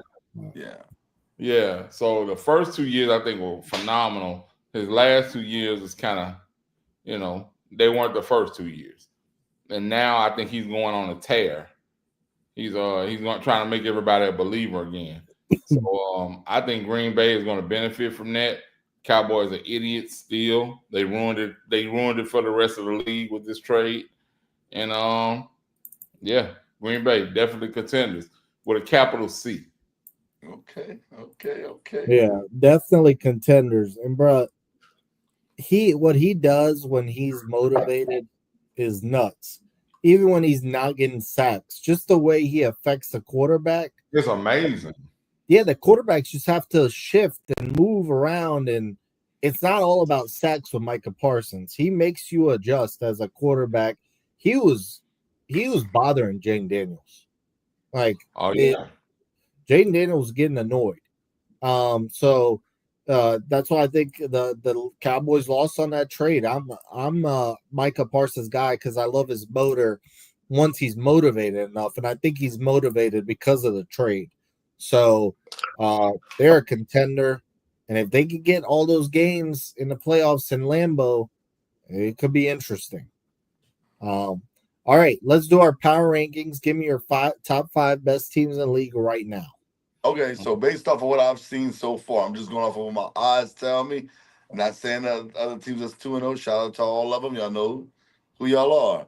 Number 5, I got the Rams. I think the Rams hasn't put it all together yet, but nonetheless are 2-0. And once Devontae Adams and Stafford start figuring it out a little bit more, and Kyron Williams starts to, get back into his little groove, the Rams are going to be tough, but their defense looks really good early on. So I'm going to go Rams at number 5. At number 4, I got the Chargers. I didn't love last night. I'm not going to lie to y'all. I thought last night was good, but not great to say playing against a Raiders team that I don't think is going to win many games this year. But I still think the Chargers are a complete team. I know, they have their injuries to the offensive line, but the Chargers to me, and I know Khalil Mack, that sucks. That sucks. But the Chargers are going to be dangerous this year. So I got the Chargers so far at 4. Number 3, I got the Green Bay Packers. I know some people may have them higher, and I understand the reason why. But for me, the Packers are not better than the top 2 teams. And the top 2 teams are a lot of people's Super Bowl pick.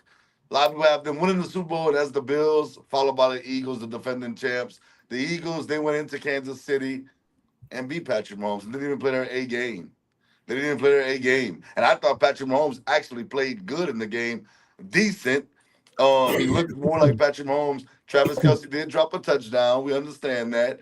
But I just think the Bills and the Eagles, the Bills have the best win right now. The win over Baltimore was incredible in the fashion they did it. So I got Buffalo at 2 and the Eagles at 1. All right. I have the Chargers at 5. Okay. Chargers at 5. I have the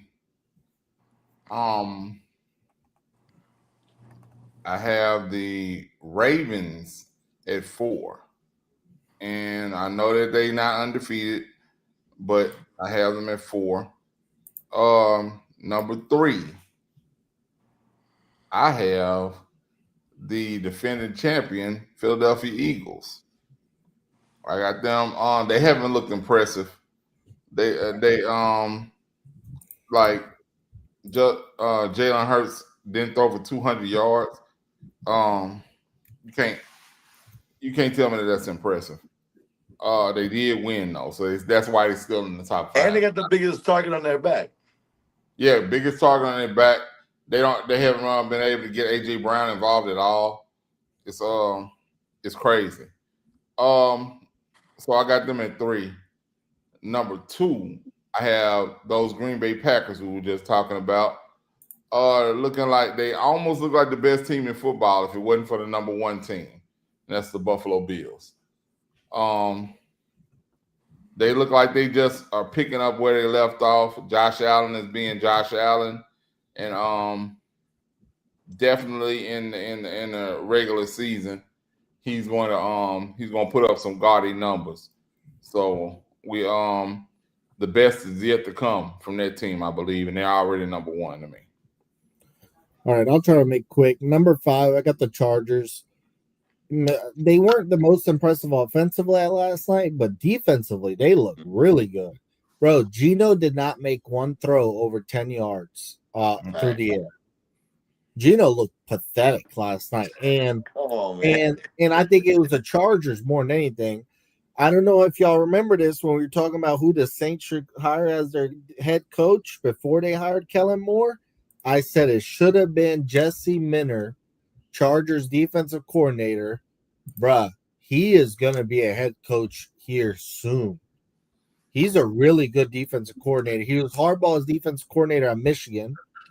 Now he's Harbaugh's defensive coordinator with the Chargers. He had experience with the other Harbaugh. He was their secondary coach in Baltimore. Jesse Minter's a legit defensive coach, bro.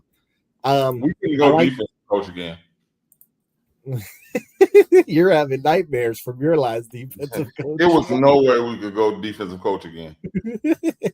I actually think the Saints haven't looked terrible to say. They lost their first 2 games, but they haven't looked terrible. And I said the Saints was going to be terrible this year. Yeah, they haven't looked bad. Like, there are no moral victories, but the fact that we haven't looked terrible and we were in every game until the last possession, right? There's a lot. I mean, when you look at teams like the Dolphins the first week, that was embarrassment. The Bears this past week, an embarrassment. I thought that was going to be the Saints, and the Saints have actually fought in these first 2 games. Yeah, I think that. Go ahead. And my boy Rattler is looking pretty good, man. He's not making those bonehead mistakes that you would expect him to be making. And it's just like I said, it's we're about a year away from them being serious. I think that the Dolphins should look into Jesse Minter because I think the issue with the Dolphins is attitude, toughness. They play like a Florida team. Like, oh, we live in Miami. We're soft, blah, blah, blah. No. I think Minter would be good for Miami if they end up moving on, and it looks like they eventually will. So Minter's going to be a head coach soon. It could be Miami. Number 4 team, I'm going to go with the Rams. The Rams are legit Super Bowl contender. They're really good. They haven't lost. I'm going to go with the Rams. Number 3, the Packers. Parsons makes them legit, and they've been playing like it. Number 2, the Bills. Josh Allen, bro, he looks crazy. I mean, he's just a monster. And the Bills have a lot of playoff experience, so it all comes down to just the playoffs with them. And then number 1, the Eagles. Until they lose, I'm going to keep the Eagles number 1. There's no reason to get off that. All right, let's go to our predictions. We've picked 14 games so far in the NFL. Antonio is 12-2 because you remember he went 8-0 the first week. He went 4-2 this week. I'm 8-6, and XC and Jasper 6-8. Hey, bro. And I swear you Saints fans keep picking the same games and the same winners. Bro. I thought Houston was gonna win last night. I don't know what that was. Yeah, I thought I all of us had Houston except C, and then all of us had the Chargers. So yeah, last night, bro. Houston, I don't know what's going on with Stroud. Somebody explain to me. Bruh. He made the first touchdown on the first drive. I'm thinking, okay, he's back. Bruh, they had 15 straight drives after that without a score. 15 drives. And I had him in my fantasy, so I'm going crazy over here. I'm losing my mind. I'm like, bro, Stroud, what are you doing? All his throws are late. Then he wasn't getting the best time in a pocket either. It was a disaster. Stroud is making me think I got a gambling problem, bro. I saw that first drive and I immediately went and put a parlay in. They had him for 275. I was like, should he probably get over 300 tonight? Look at he has 100 already. It's the first quarter. Boy didn't crack 200. Man, that's terrible. All right, so we pick all the primetime games. So unfortunately, we're gonna have to pick this one. Thursday night, We got the Dolphins at the Bills. Who we got? Oh. Oh my God, Buffalo, big. Do it, see. Tyreek Please Hill, pick the man. Dolphins. Hey, let me ask y'all this, since I'm sure we all got Buffalo. Do they cover? It's right now minus 12.5. So do they win by Yes. 13 or more? Yes. Are they in? Where are they at? Buffalo. Hell no, they don't cover. They lose by 20. The Dolphins do? The Dolphins lose by 20 in Buffalo, bro. Yeah. The Dolphins suck, man. They suck. Tyreek Hill is a cancer. They Dang, bro. Tua don't know where he's at. And what's the coach's name? I can't think of his name. Mike McDaniel. McDaniel, there you go. Yeah. McDaniels is he's looking at that UCLA job like, hey, I could do that. But nah, man, it's gonna be bad. It's gonna be bad, especially the way the Bills are playing right now. All right, so Jasper and Antonio got the Bills. I got the Bills. I think the Bills win by 14 and they cover. I think the Dolphins keep it interesting for 3 quarters and then the Bills finish them off. We all got the Bills. All right. Tyreek Hill has really ruined. I think he may have ruined Tua's career outside of the concussions. I think he may have ruined Tua's career because I mean, you could also look at maybe he had extended Tua's career too, because I mean, imagine Tua without him. I think he was going to be fine with Waddle. I think he'd have been fine with Waddle, man, and get another. If they hit on another little something, but I think that Tyreek Hill is just he complains too much. He's the prototypical diva wide receiver. And the stuff that he pulled out of the season last year, I would have had to trade him.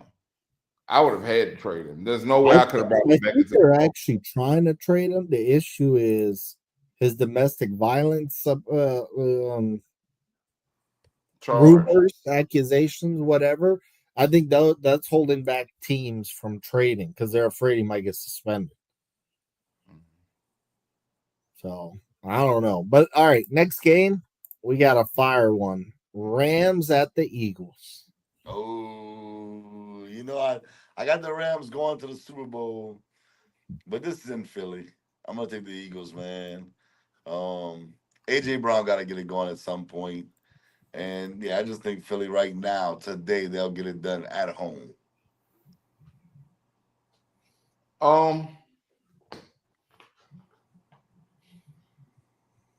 It's in Philly, which makes me want to go with Philly, but I haven't been impressed with the Eagles, man. I haven't been impressed with the Eagles. I've actually been disappointed with the Eagles in both games. Like I watched both games from beginning to end, and I haven't been impressed. So I'm gonna go with the Rams. I'm gonna go with the Rams. I think Devontae Adams gets it going. We know what Puka gonna do. So I think the Rams. I think the Rams pull this one out. Get a big upset. All right, Jasper's got Philly. My brother's got the Rams. I'm gonna go with Philly. They're at home. They beat the Rams twice last year, so I think they just have their number. And I mean, maybe the Rams get payback for that playoff game, but it's in Philly. I'm not going against them. I got Philly. All right, division game. Cold, I might go with them. Yeah, the division game might be interesting. Broncos at Chargers. Well, that's gonna be a good one. That's gonna be a really good one. When the Broncos losing to the Colts, they kind of need this one.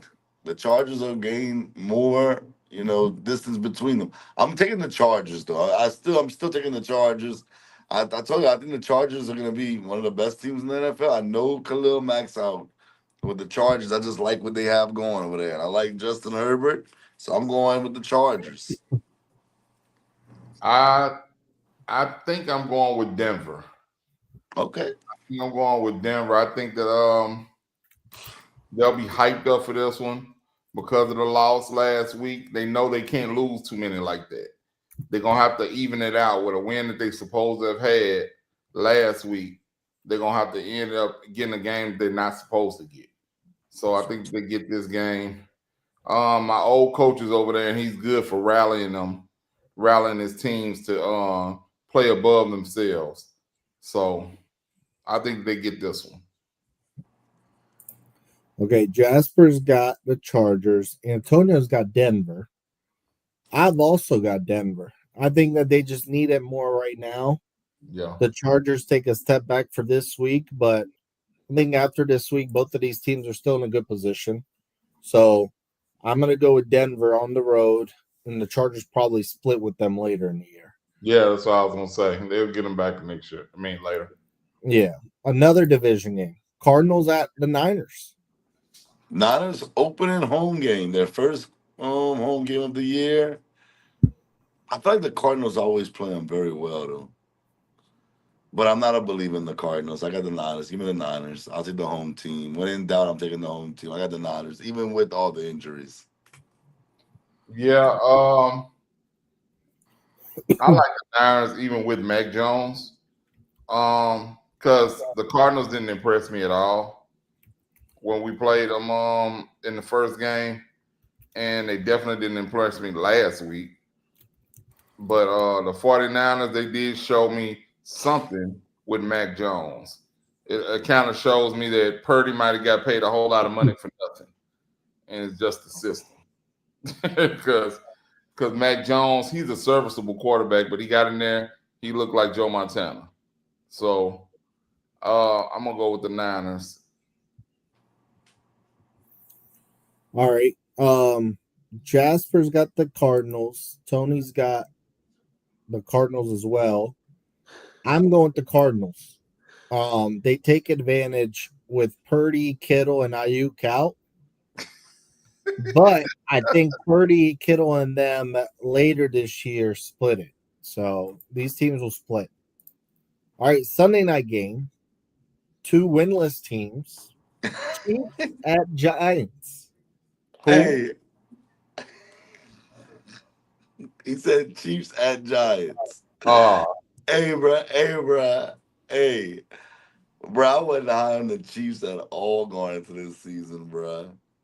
I'm not gonna lie to y'all. I know the Giants are not that good, bro. But golly, this might be an opportunity for me to steal one or get even worse. I'm already down. Give me the Giants. Give me the G, man. I'm gonna take the Giants to win this game, bro. I just don't think the Chiefs are that. I just think that the dynasty's over with. It's over with. Like, they're not coming out the AFC. Patrick Mahomes played okay this past week, and they still couldn't win. Their running game is non-existent. Their passing game, Kelsey's not the same person. The defense, they did fight against the Eagles.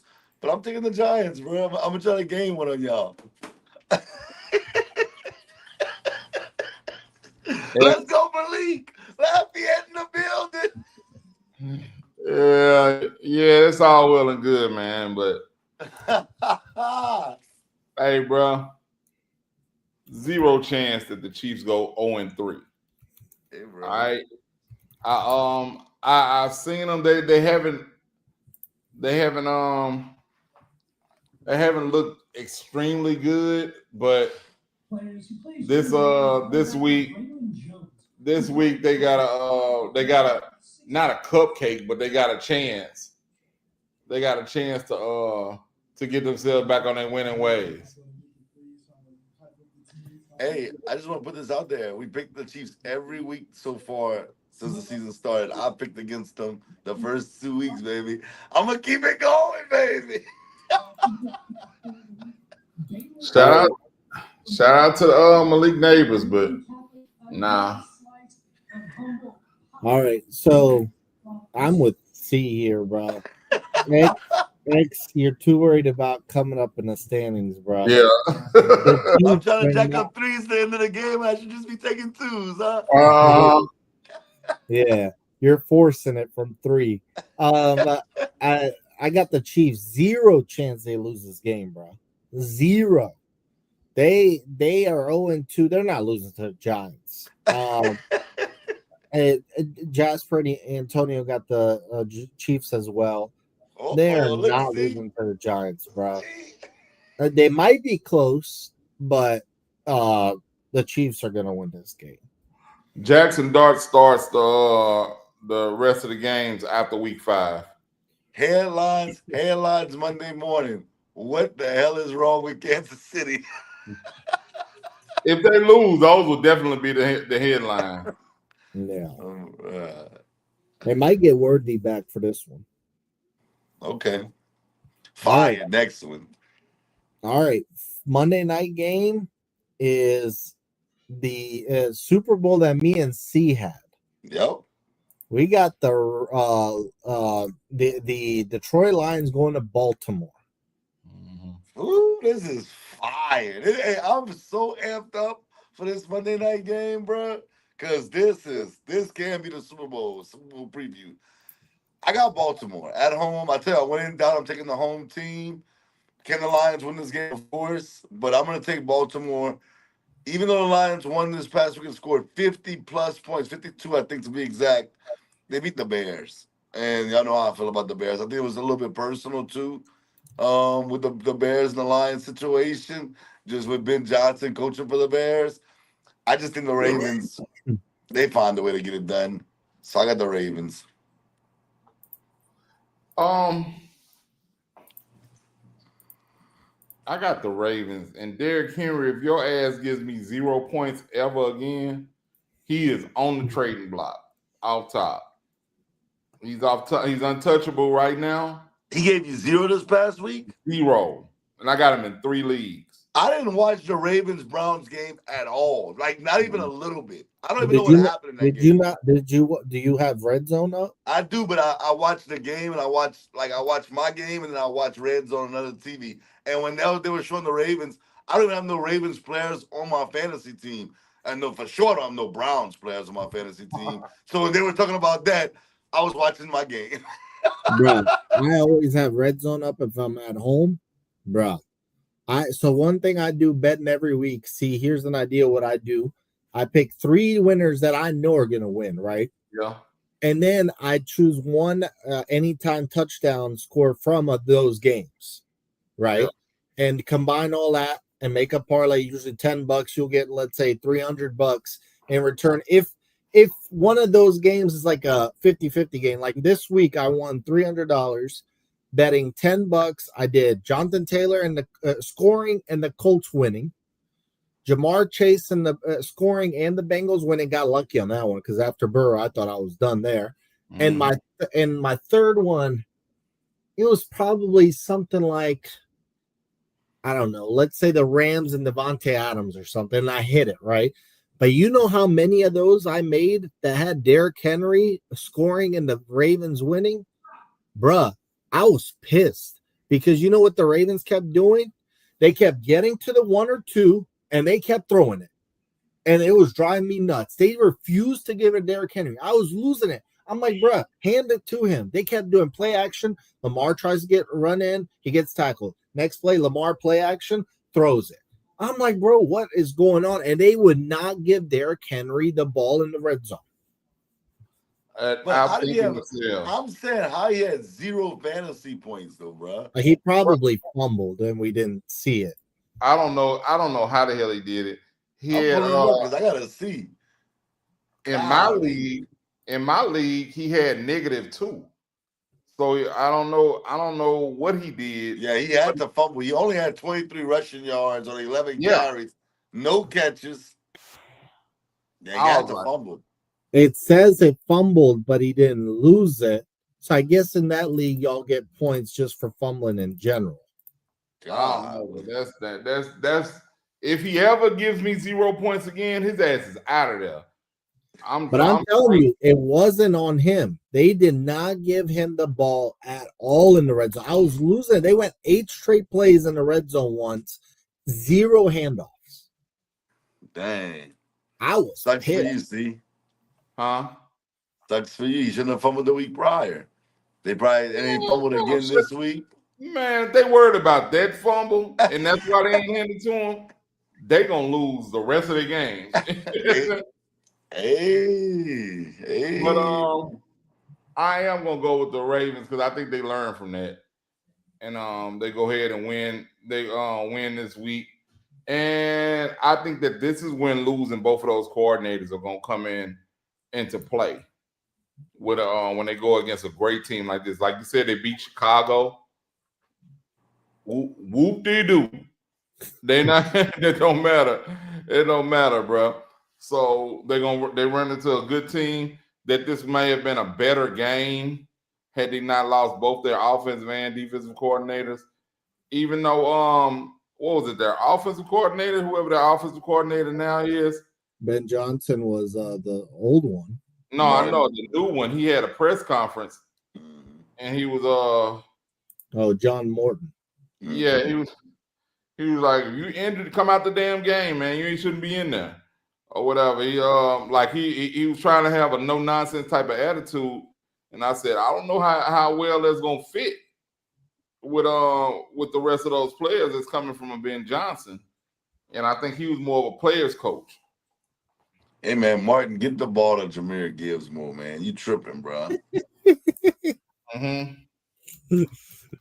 bro, is it just me or all of the fantasy studs not balling this year so far? Like you the people that I picked that I thought that were gonna have great seasons are not. I think the fantasy people are being the ones that we thought was gonna be pretty good. For the most part, your CeeDee Lambs is still good. Jamar Chase is still good. The first week, Jamar Chase was not missing, but the number one running back so far is actually Jonathan Taylor. Right. Jonathan Taylor's been beasting, though, bro. Yeah. This past week, he went crazy. The top two quarterbacks, Lamar and Danny Dimes. Oh, yeah. Danny Dimes. Because he's got 3 rushing. I'm starting them this week, baby. Woo! You better ask him not to start him, bro. He's gonna jinx your team, bro. Hey, by the way, your boy is going to the Colts Titans in Nashville. Hey, listen to this, bro. I spent so much money in Croatia. I said, hell no, I'm staying home. I'm behaving next 3 months. Bro, I get a call from a homie from Chicago that doesn't even watch the NFL. Somehow he got sweet tickets to the Nashville Colts Titans game. So the suite that you sit in, I mean, those cost $5 to $15K. Somehow he landed those, and he calls me. He goes, "I know you're a Colts fan. Got a free ticket for you and a free stay. Just come to Nashville." I'm going to Nashville, and I'll be at that game this weekend. That's awesome, dope, bro. Yeah, that's dope. I'm excited because I've never been to one of those suites and stuff.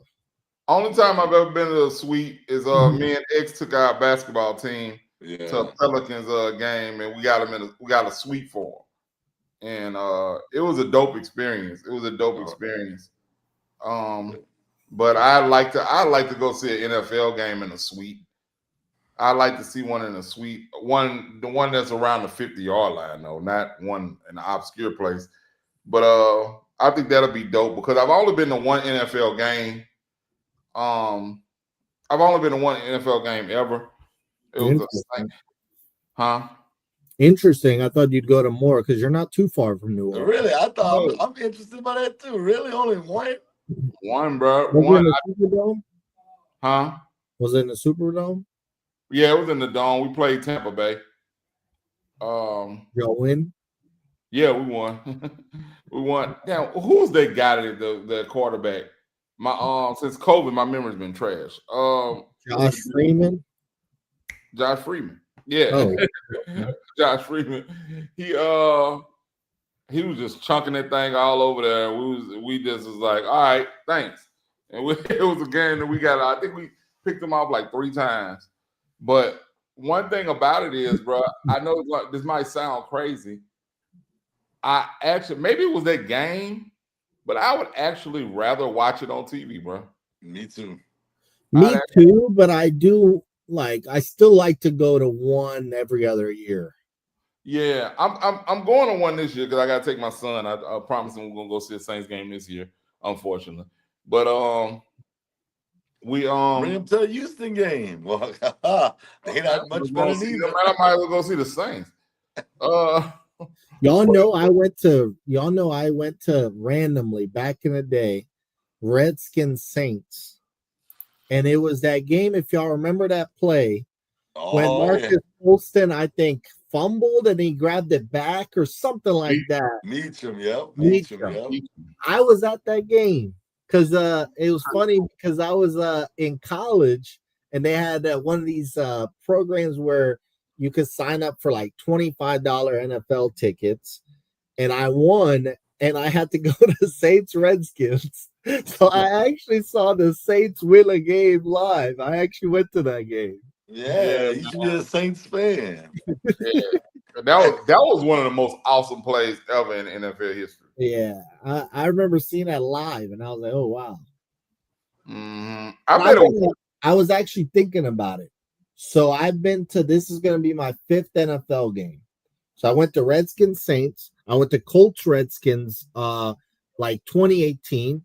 I actually went to Colts Titans 2015 in Nashville. So this is going to be my 2nd one in Nashville. I finally saw the Colts live against Seattle 2 years ago against Russell Wilson. We lost. And that was my first and only ever one in Indy. I want to experience, obviously, a home game.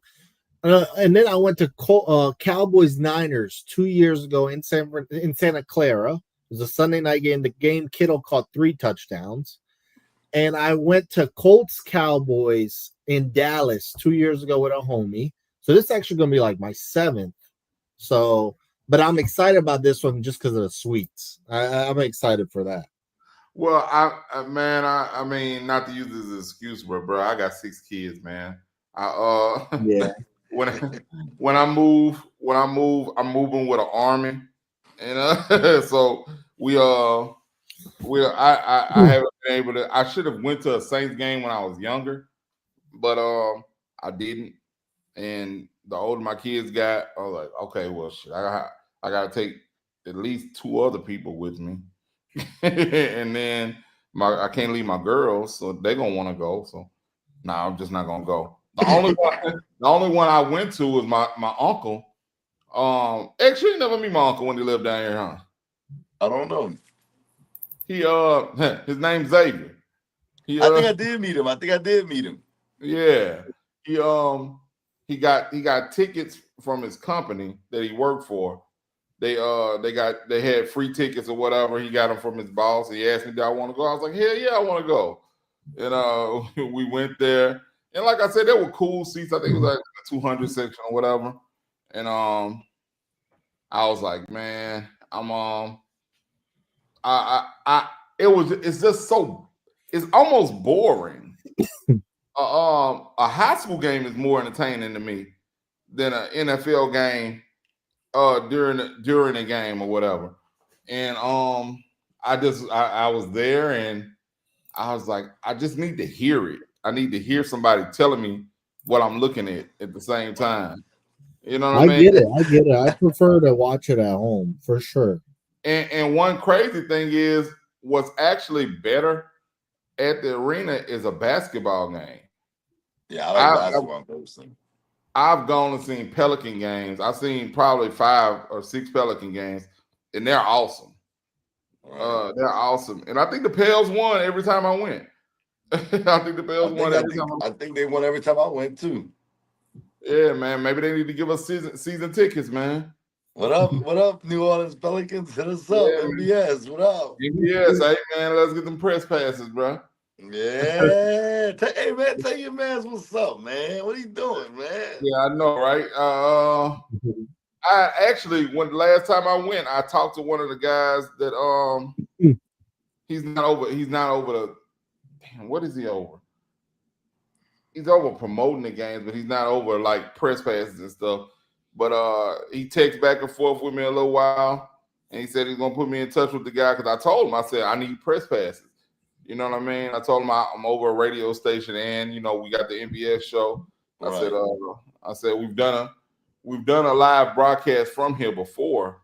Right. You know, if you'll let me get past the word. He said, "Yeah, I'm gonna pass the word," but he never did. He never did hit me back after that, man. You gotta stay on him, man. Stay on him to see what happens. Yeah, man. It popped back in my head. I'm gonna hit him up tomorrow, man. What's up? Yeah, be like, yo, NBA season coming up next month. Yeah, hit me up. But ever since we got that suite, the people try to give me the book of suite every year. They send me messages and call for nearly every home game. All 41 home games, they try to give me the book of suite. Bro, I did it one time. I'm not doing it no more, bro. And y'all not cold. Why do I need to come down? Was it expensive? Huh? Was it expensive? It was expensive, but not like we did a little fundraiser for it. It was end up being what we spent like between $3,000 and $5,000. I don't remember because you did all of the legwork for it. Yeah, it was like between $3,000 and $5,000. We had them a nice suite. I think it might have been $3,000 because it went $5,000 for them to have food in there. And that makes sense because if the NFL, I looked it up, the Titans are $6,000 to $15,000, and that's an NFL game. So NBA has to be less. Yeah, and I'm assuming drinks and food are included. Yeah, we are. They didn't. You had it where you could buy one with the drinks and food included. I think we had snacks or something up there for them. I felt like we did too. I felt like we did too. Yeah, we had snacks, but they didn't have a whole meal. But they kids, they wanted to go to the concession stand and spend the money their mom gave them anyway. Yeah. so we let them go do that or whatever. Keep it up with a whole basketball team full of 13 to 14-year-olds, 0 out of 10. I would not recommend. Yeah, that sounds like a hassle. Yeah. Yeah, and then our kids, they weren't bad. They were mischievous stuff. So we had to keep up with them. Right. But they did enjoy it. Well, Jasper and Antonio got the Ravens. Y'all got the Ravens? Yep. Yeah. And I got the Ravens. So everybody's got the Ravens. Oh, man, bro. So, hey, I mean, I got the Lions if they meet in the Super Bowl, but it's in Baltimore. I think that the Lions are just playing them at the wrong time. Yeah. Right. So, all right, give me a team that might be on upset alert this week.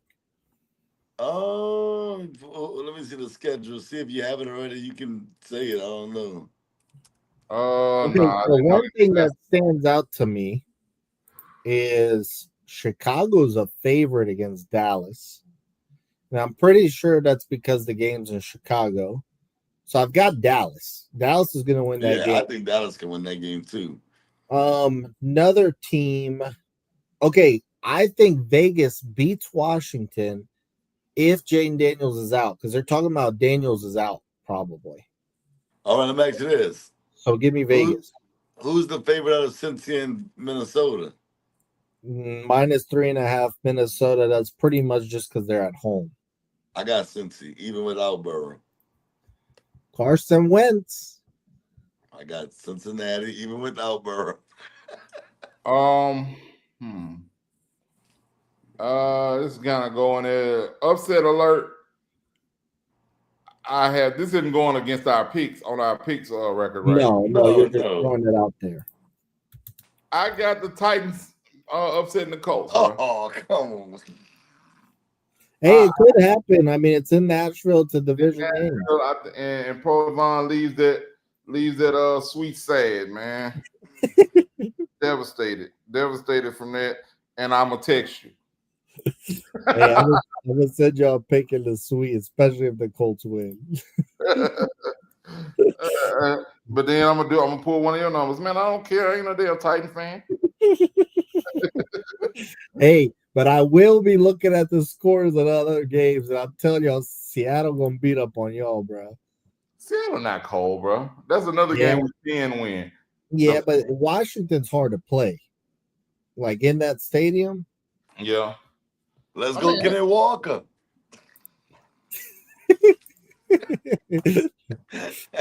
All right, last topic of the night. Let's recap Crawford Canelo. And tell me what you had the rounds scored. Okay. Oh, go ahead. See, you want to go? You can go. You can go. Bro, I'm being so for real when I say this. I didn't really read social media. I didn't really, even after the fight, I have a class I was taking. I'm getting my master's right now. So it's been taking a lot of my time right now. And I was trying to finish up something. But I watched that fight. And I'm not lying to you. I felt like Canelo maybe won 2 rounds. Maybe. I'm not being funny. I'm being like 1,000%. I felt like Crawford dominated that fight from start to finish, pretty much like I thought it would be. I said unanimous decision, Crawford. Even though I love Canelo, I just thought that Crawford just has a little bit more in the tank than Canelo as far as speed, reach. I'm not surprised at all what happened. Similar to what happened with Mayweather, I thought he was going to get outboxed, counterpunched, and that's what happened. But I was surprised by the scorecards. I think one was 115, 113. Hell no. I think that's what they said. What it was like a 2-point difference. It was real close. 2 judges had it like that. And I'm like, bro, there's no way you saw it that way. There's no way a blind man could have saw that fight wasn't that close. But shout out to Bud, man. Super happy for him. What's next for him? I don't know. I don't think we should see a rematch because I thought it was one side the first time. To see a rematch now, what's gonna change? Unless the people that the score, the judges, unless they score it different just because they feel like it. Maybe, but I didn't see. If somebody tells me Canelo won 6 rounds, I don't see what you saw. 4 rounds, I don't see it. Maybe 3 tops, but I say 2. Bro, this is how I saw it. I saw Bud win 12 rounds, bro. I saw Bud beat his ass 12 rounds straight. The rounds that I think anybody gave Canelo was just because he did better in those rounds. He didn't look as bad or as outmatched in those rounds. Like I think it was the 5th round, maybe. The 5th round. I said the 5th and the 1st you might give it to him because the 1st is so wishy-washy. I think Bud set the tone in the 1st.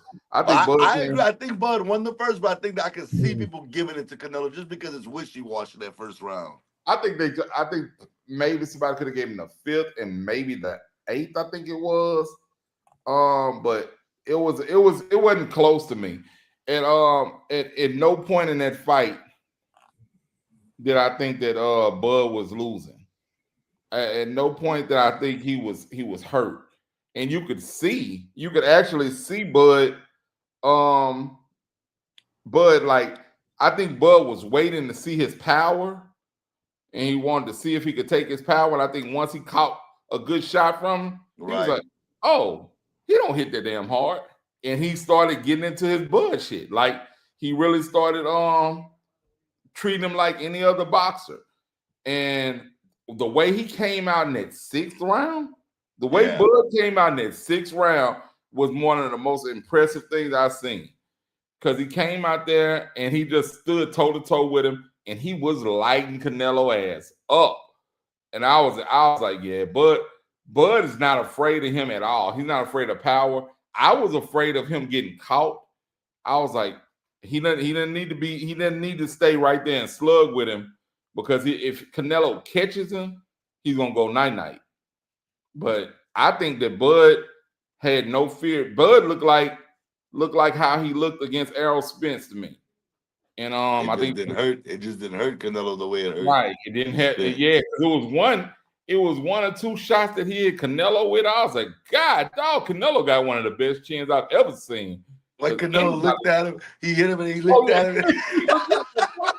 No, Canelo, it looked like a couple of times Canelo was like just flabbergasted, like, bruh, stop fucking hitting me, man. Like he was so mad at him for even boxing him like that. He's like, I can't do nothing with this dude. And I was right here at the house saying, nah, you can't do nothing with him, man. It's like the fight began getting boring to me because I was like, Canelo can't beat this dude. This like past the 7th or 8th round, I was tired anyway. It was like 1 o'clock. I was like, bruh, can they go ahead and just don't even go back to your corner. Let them fight the whole 12 minutes straight so I can go to sleep because I knew it. I just was like, Canelo is not one of these people that they're gonna try to rob Bud for. Like, had it been any kind of discrepancy, they I do believe boxing robs people. And I don't think Canelo is one of the fighters that they would actually rob Bud for him. So I didn't have really that fear. Like when you saw him getting ready to call out the winner, I didn't have any fear of them saying Canelo.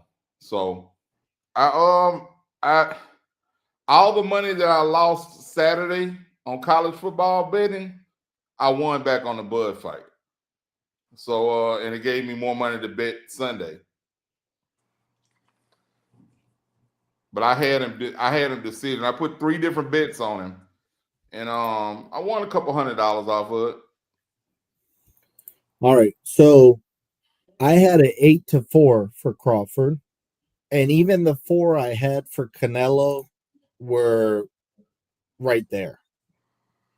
50-50 pretty much. I think Canelo maybe won 2 rounds for sure for me. And then the other 2 were kind of 50-50. Which ones were the short rounds to you? The 5th was Canelo's. I know that. I want to say the 6th as well. And he had another one, and that was it. But I mean, I could be mixing up the rounds. The first 4 to me went all to Crawford. Yeah. And the first 4, I'm sitting there, I'm like, all right, Canelo. First off, I didn't like Canelo's game plan.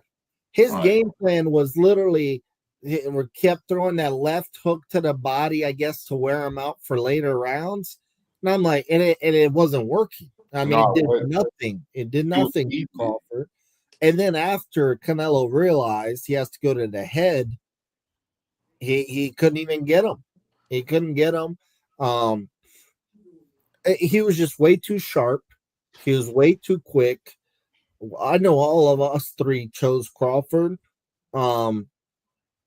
But so none of us were surprised.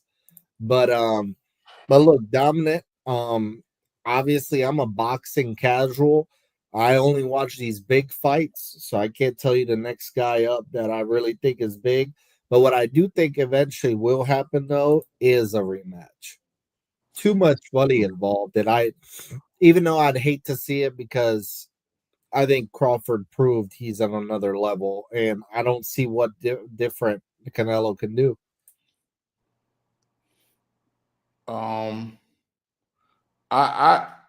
I don't like is now the Floyd's comparisons are louder than ever, and they're just different boxers, man. You can't compare them. And Canelo said he's better than Floyd. I think Canelo's still kind of mad about that. I think that's what it is, but I don't know which one of them are better. I'll say this though, see, he fought a better Canelo than Floyd. Oh yeah, no, he fought a better Canelo. He did fight a better Canelo, but and I'm not saying Bud's better than Mayweather. I'm just saying he definitely fought a better Canelo than Mayweather fought. Mayweather fought an arrogant 21-year-old that De La Hoya was like, bro, you don't need to fight him right now. Wait. And Canelo's like, I can beat him. Yeah. Yeah, but I saw an interview with Floyd last night where he said, man, everybody was talking about Canelo when he fought me. He was 21 with 42 fights. He was like, bruh, he said, do you know if I'd have had 42 fights when I was 21, how good I would have been? He said it would have been nobody who could ever get close to me. And I was like, I disagree with Floyd on that. I do. Because if you fight 42 times, uh, you, who's to say you'd be 42-0? You don't know that. Floyd did his thing. He was very strategic. I'm not saying he wouldn't be, but he was very strategic. I don't like that I think styles like of this, fighting. man. Who would you have fought? I'm sorry, go My ahead. my thing is like Floyd gets a bad rep because of his who he fought and allegedly like when he fought him. People like to say that he kind of cherry picked and he waited till these guys got old. And my response to that is always the same thing. Shit. Floyd had the same amount of birthdays as they did. Sure did. So if they got older, he got older. So it's the Right. same thing. So Well, I think that the issue with Floyd is he made it so big to stay undefeated, and a lot of fighters took after that. And that's why we don't get as much of the best fights in boxing, which is why I salute Canelo and Crawford in this situation. They put both of their records online. Canelo wasn't undefeated, but I think you know, still you're risking a big time fight against another undefeated fighter. So that was my issue with Floyd. I think he kind of ruined it for everybody else. They kind of like started following his path. I absolutely agree with you on that. I absolutely agree with you on that. And I think it has, I ain't gonna say ruined it, but it it's almost like your boxing career is almost over if you get an L. If you were highly respected and you take an L, it's like people don't look at you the same anymore. But you have people, it's a reason for that too. Because after they take these L's, they usually kind of go downhill. Like Deontay Wilder, for instance. He was the boogeyman for a minute. And once he got beat, he started getting beat.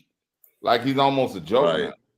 You know what I mean? Like I saw him at the fight. I was like, I'm joking with myself. I was like, now how the hell he get in there? You know what I mean? Like I think his last fight was at a casino.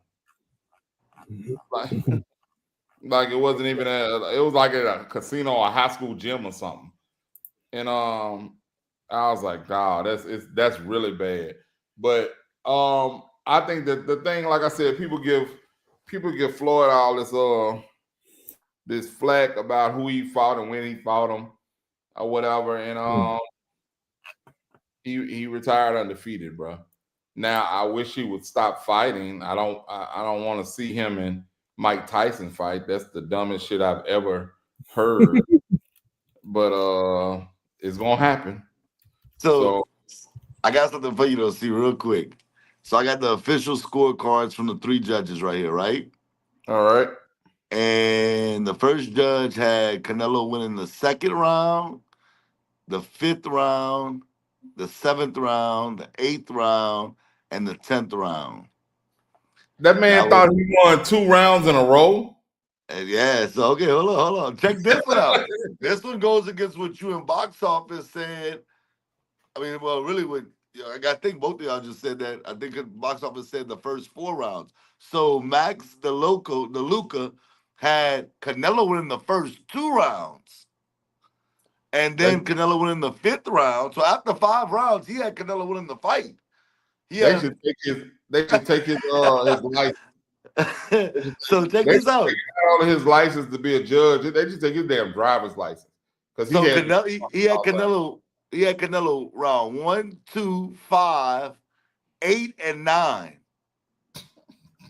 So if the fight would have stopped after the 9th round, Canelo would have won the fight in his eyes.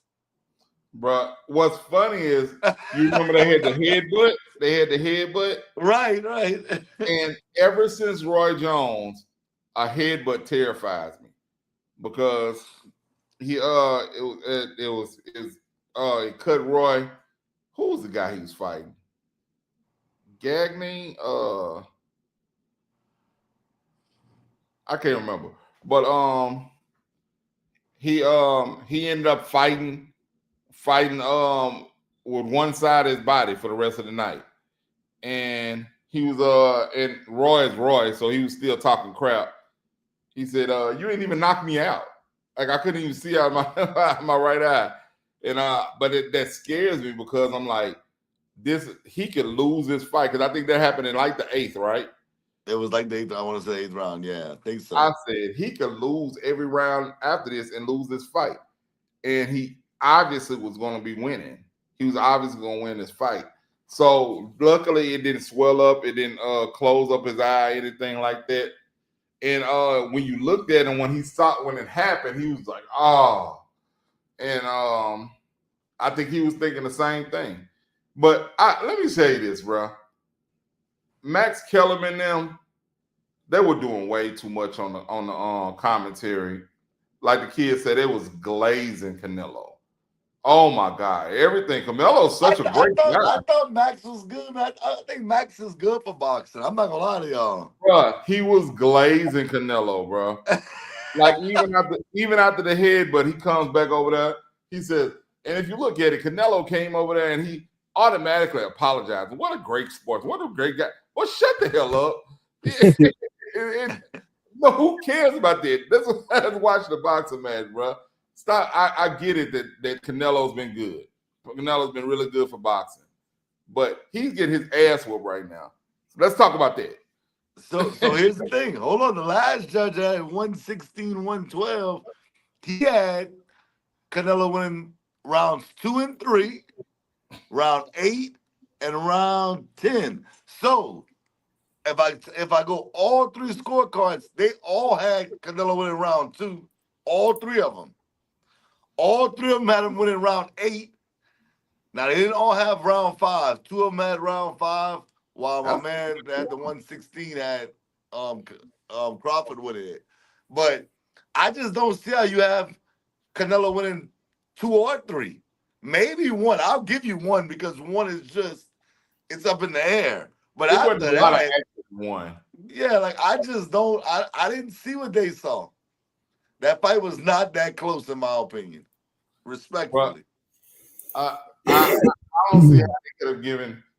They given Canelo any back-to-back rounds because anytime he showed a little resistance in like I don't believe he won any rounds, but like I said, I might be ODing. Maybe he won 1 round, but every time he showed a little resistance, Crawford came out immediately in the next round and put them gloves on him and set the tone for that whole round. And then all the thing you saw is Canelo swing and a miss the rest of the round. So that fifth round possibly could have went to him, but the 6th round for sure did not go to him. For sure. Yeah, that was probably the best round. That was probably Crawford's best round when he hit him with the most flush shots. Yeah, I don't know what they're thinking, my brother. I don't know what they're thinking. I'm just telling you what they had. Well, with that being said, Yvonne, what we got? That's it. All right, well, shout out to y'all boys, man.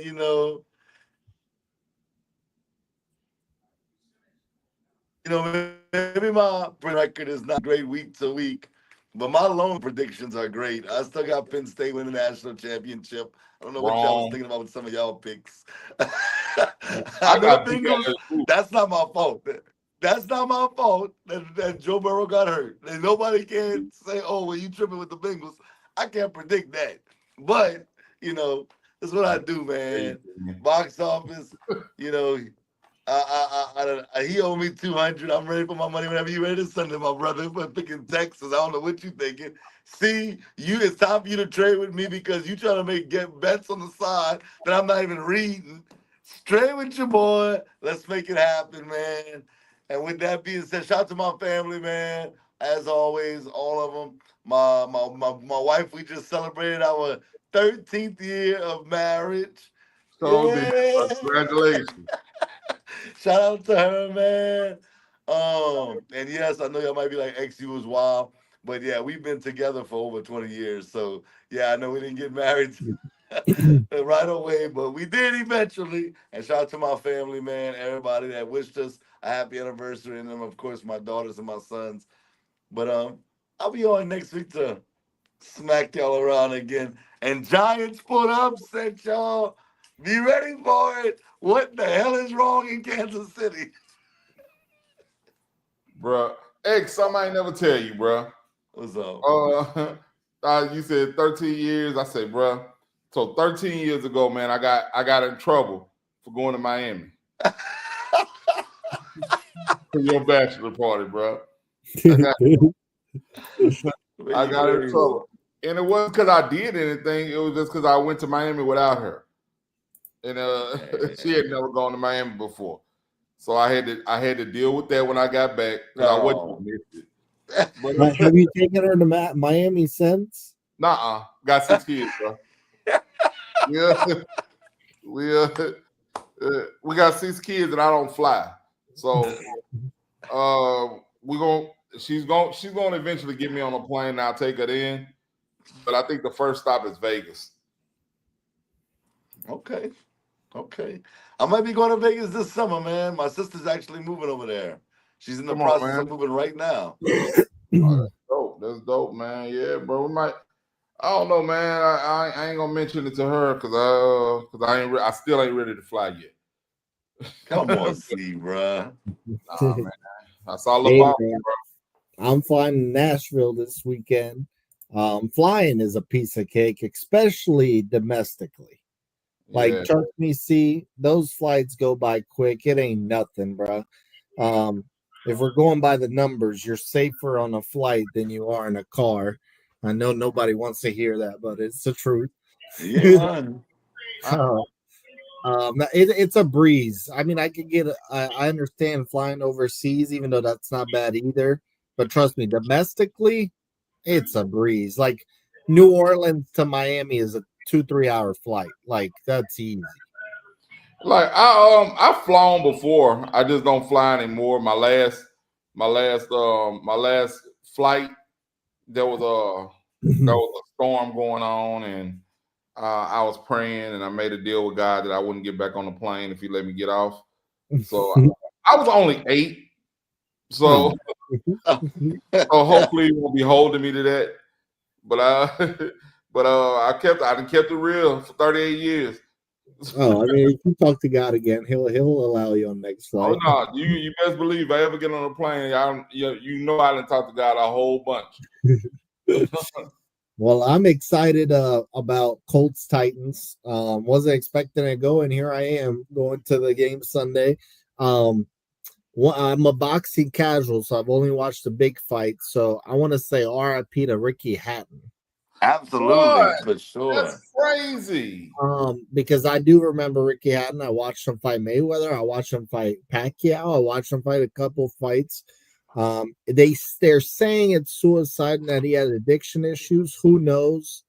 Regardless, let God judge him, and I rest in peace. Man,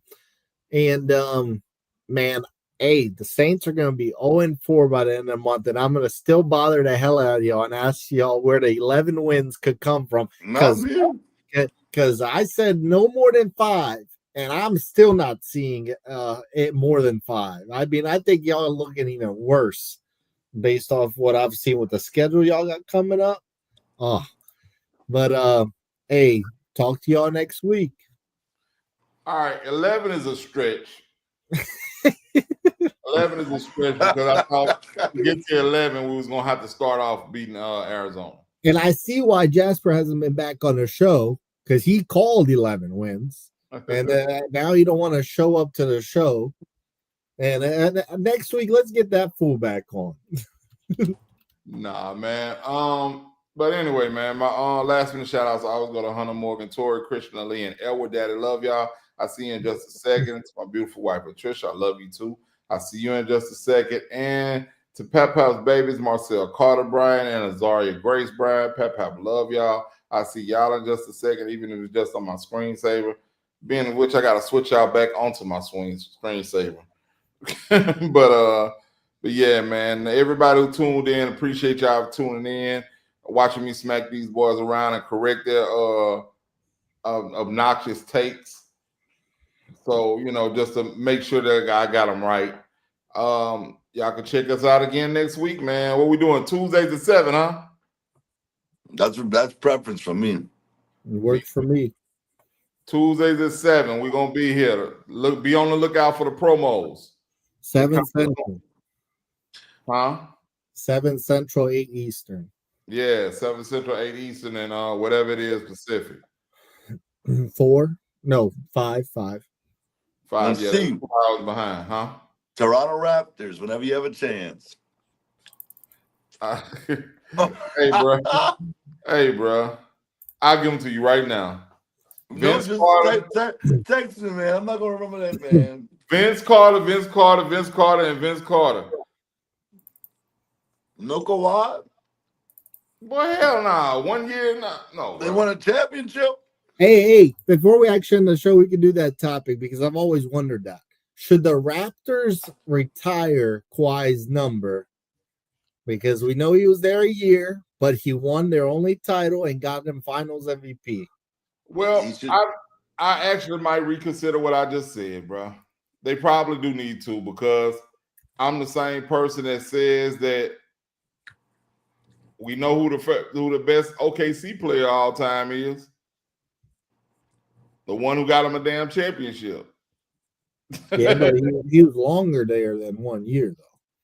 Yeah, true. But I mean, it's still like if you take the championship out, there's no way we will say he's better than Kevin Durant. Yeah, of course. Or even Westbrook when he was there. So, but I think Kawhi still might be the best Raptor all time, though, if we're just doing straight up player. No, bro. Better than Vince when he was in Toronto? Yeah. You won a championship, bro. Right. Kawhi's a better player than Vince. No, bro. I think Vince. He hates Kawhi. Vince. No, man. I know he's overrated. I don't even think he's overrated. I know he's overrated. But Vince was in the conversation between who was better, him and Kobe. No, they were saying when Kawhi. I know you didn't, see. But when Kawhi won that championship, they were saying Kawhi is better than. Some people would say he was better than LeBron. He was the number one player. And those people were dumb. Well, they might have meant that specific year, because what he did at Toronto was insane, bro. Now he did get lucky in the finals. He did get lucky because we know if Durant, Clay, and DeMarcus Cousins don't get hurt, they three-peat. That's a three-peat. Right. And so we looking at it as like, but it's like they say, when preparation meets opportunity, right, you get a championship. So that's why I give him that. I give him that for being prepared. And I think that, and then when you say that he won a championship with the Spurs too, and I think that wasn't him. But he did win Finals MVP though. Bruh, we're not gonna go. He was the best player on that Toronto team, though. He was the best player on the Toronto team. Yeah, that's what I'm saying. He was the best player on that Toronto team. I just think that doesn't make him the best player in their franchise history. When I think about Toronto, when I do these Mount Rushmores, I think of who I think about first when I think of Toronto. To be honest, I think about Vince. I think about Lowry, Tracy McGrady. Yeah, early on. Lowry. I think about Lowry. DeRozan. DeRozan. Chris Bosh. Damon Stoudemire. I think of a lot of people. And Kawhi. Kawhi should be over all of them. Fuck no, bro. No, bro. No, bro. I think I could argue if you think back on that series, that finals, without Lowry, they don't win that finals. I mean, your boy for the Rockets, he was big in that series too. Fred VanVleet. Oh yeah. Marcus Gasol was there. Yep. Siakam. Yep. Siakam, like I said, he was the best player on that team, but it just preparation met opportunity. When those players for Golden State went out, they were prepared to win, and I think that's it's just dumb luck, to be honest. But they could have not been prepared and lost. So you know, my thing is, if it had a rich history, if they were the Lakers, for sure, he's not on the Mount Rushmore of that team. But Toronto don't have a rich history like that. I just looked it up. They only have retired Vince Carter's number in Toronto. Right. No one I else. agree Vince should be on the Mount Rushmore for sure. For sure. But I'm saying, but Kawhi should be there too, in my opinion. I gotta put him on there because he did win him a championship. But I think that championship isn't as much just him than the opportunity presented itself. I think they might have won the same thing with DeRozan there if everybody gets hurt like they did. You know what I mean? Who did Toronto beat that year in the Eastern Conference Finals? Philly.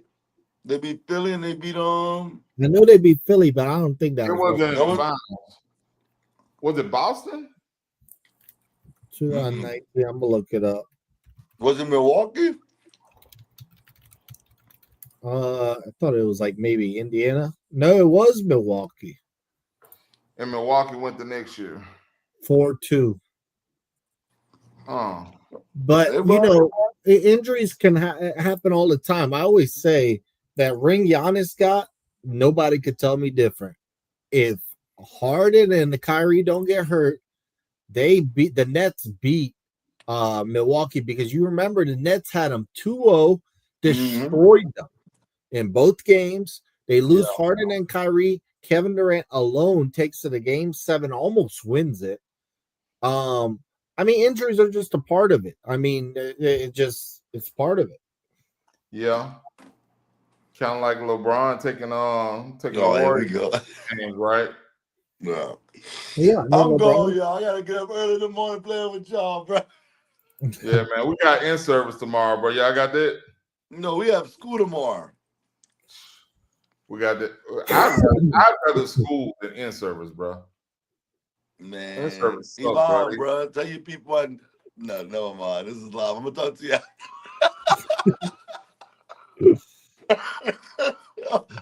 Oh, bro. I'm holler at you afterwards, bro. All right, y'all. All right, y'all. Peace. Thank y'all for tuning in. Subscribe to the brand. Peace.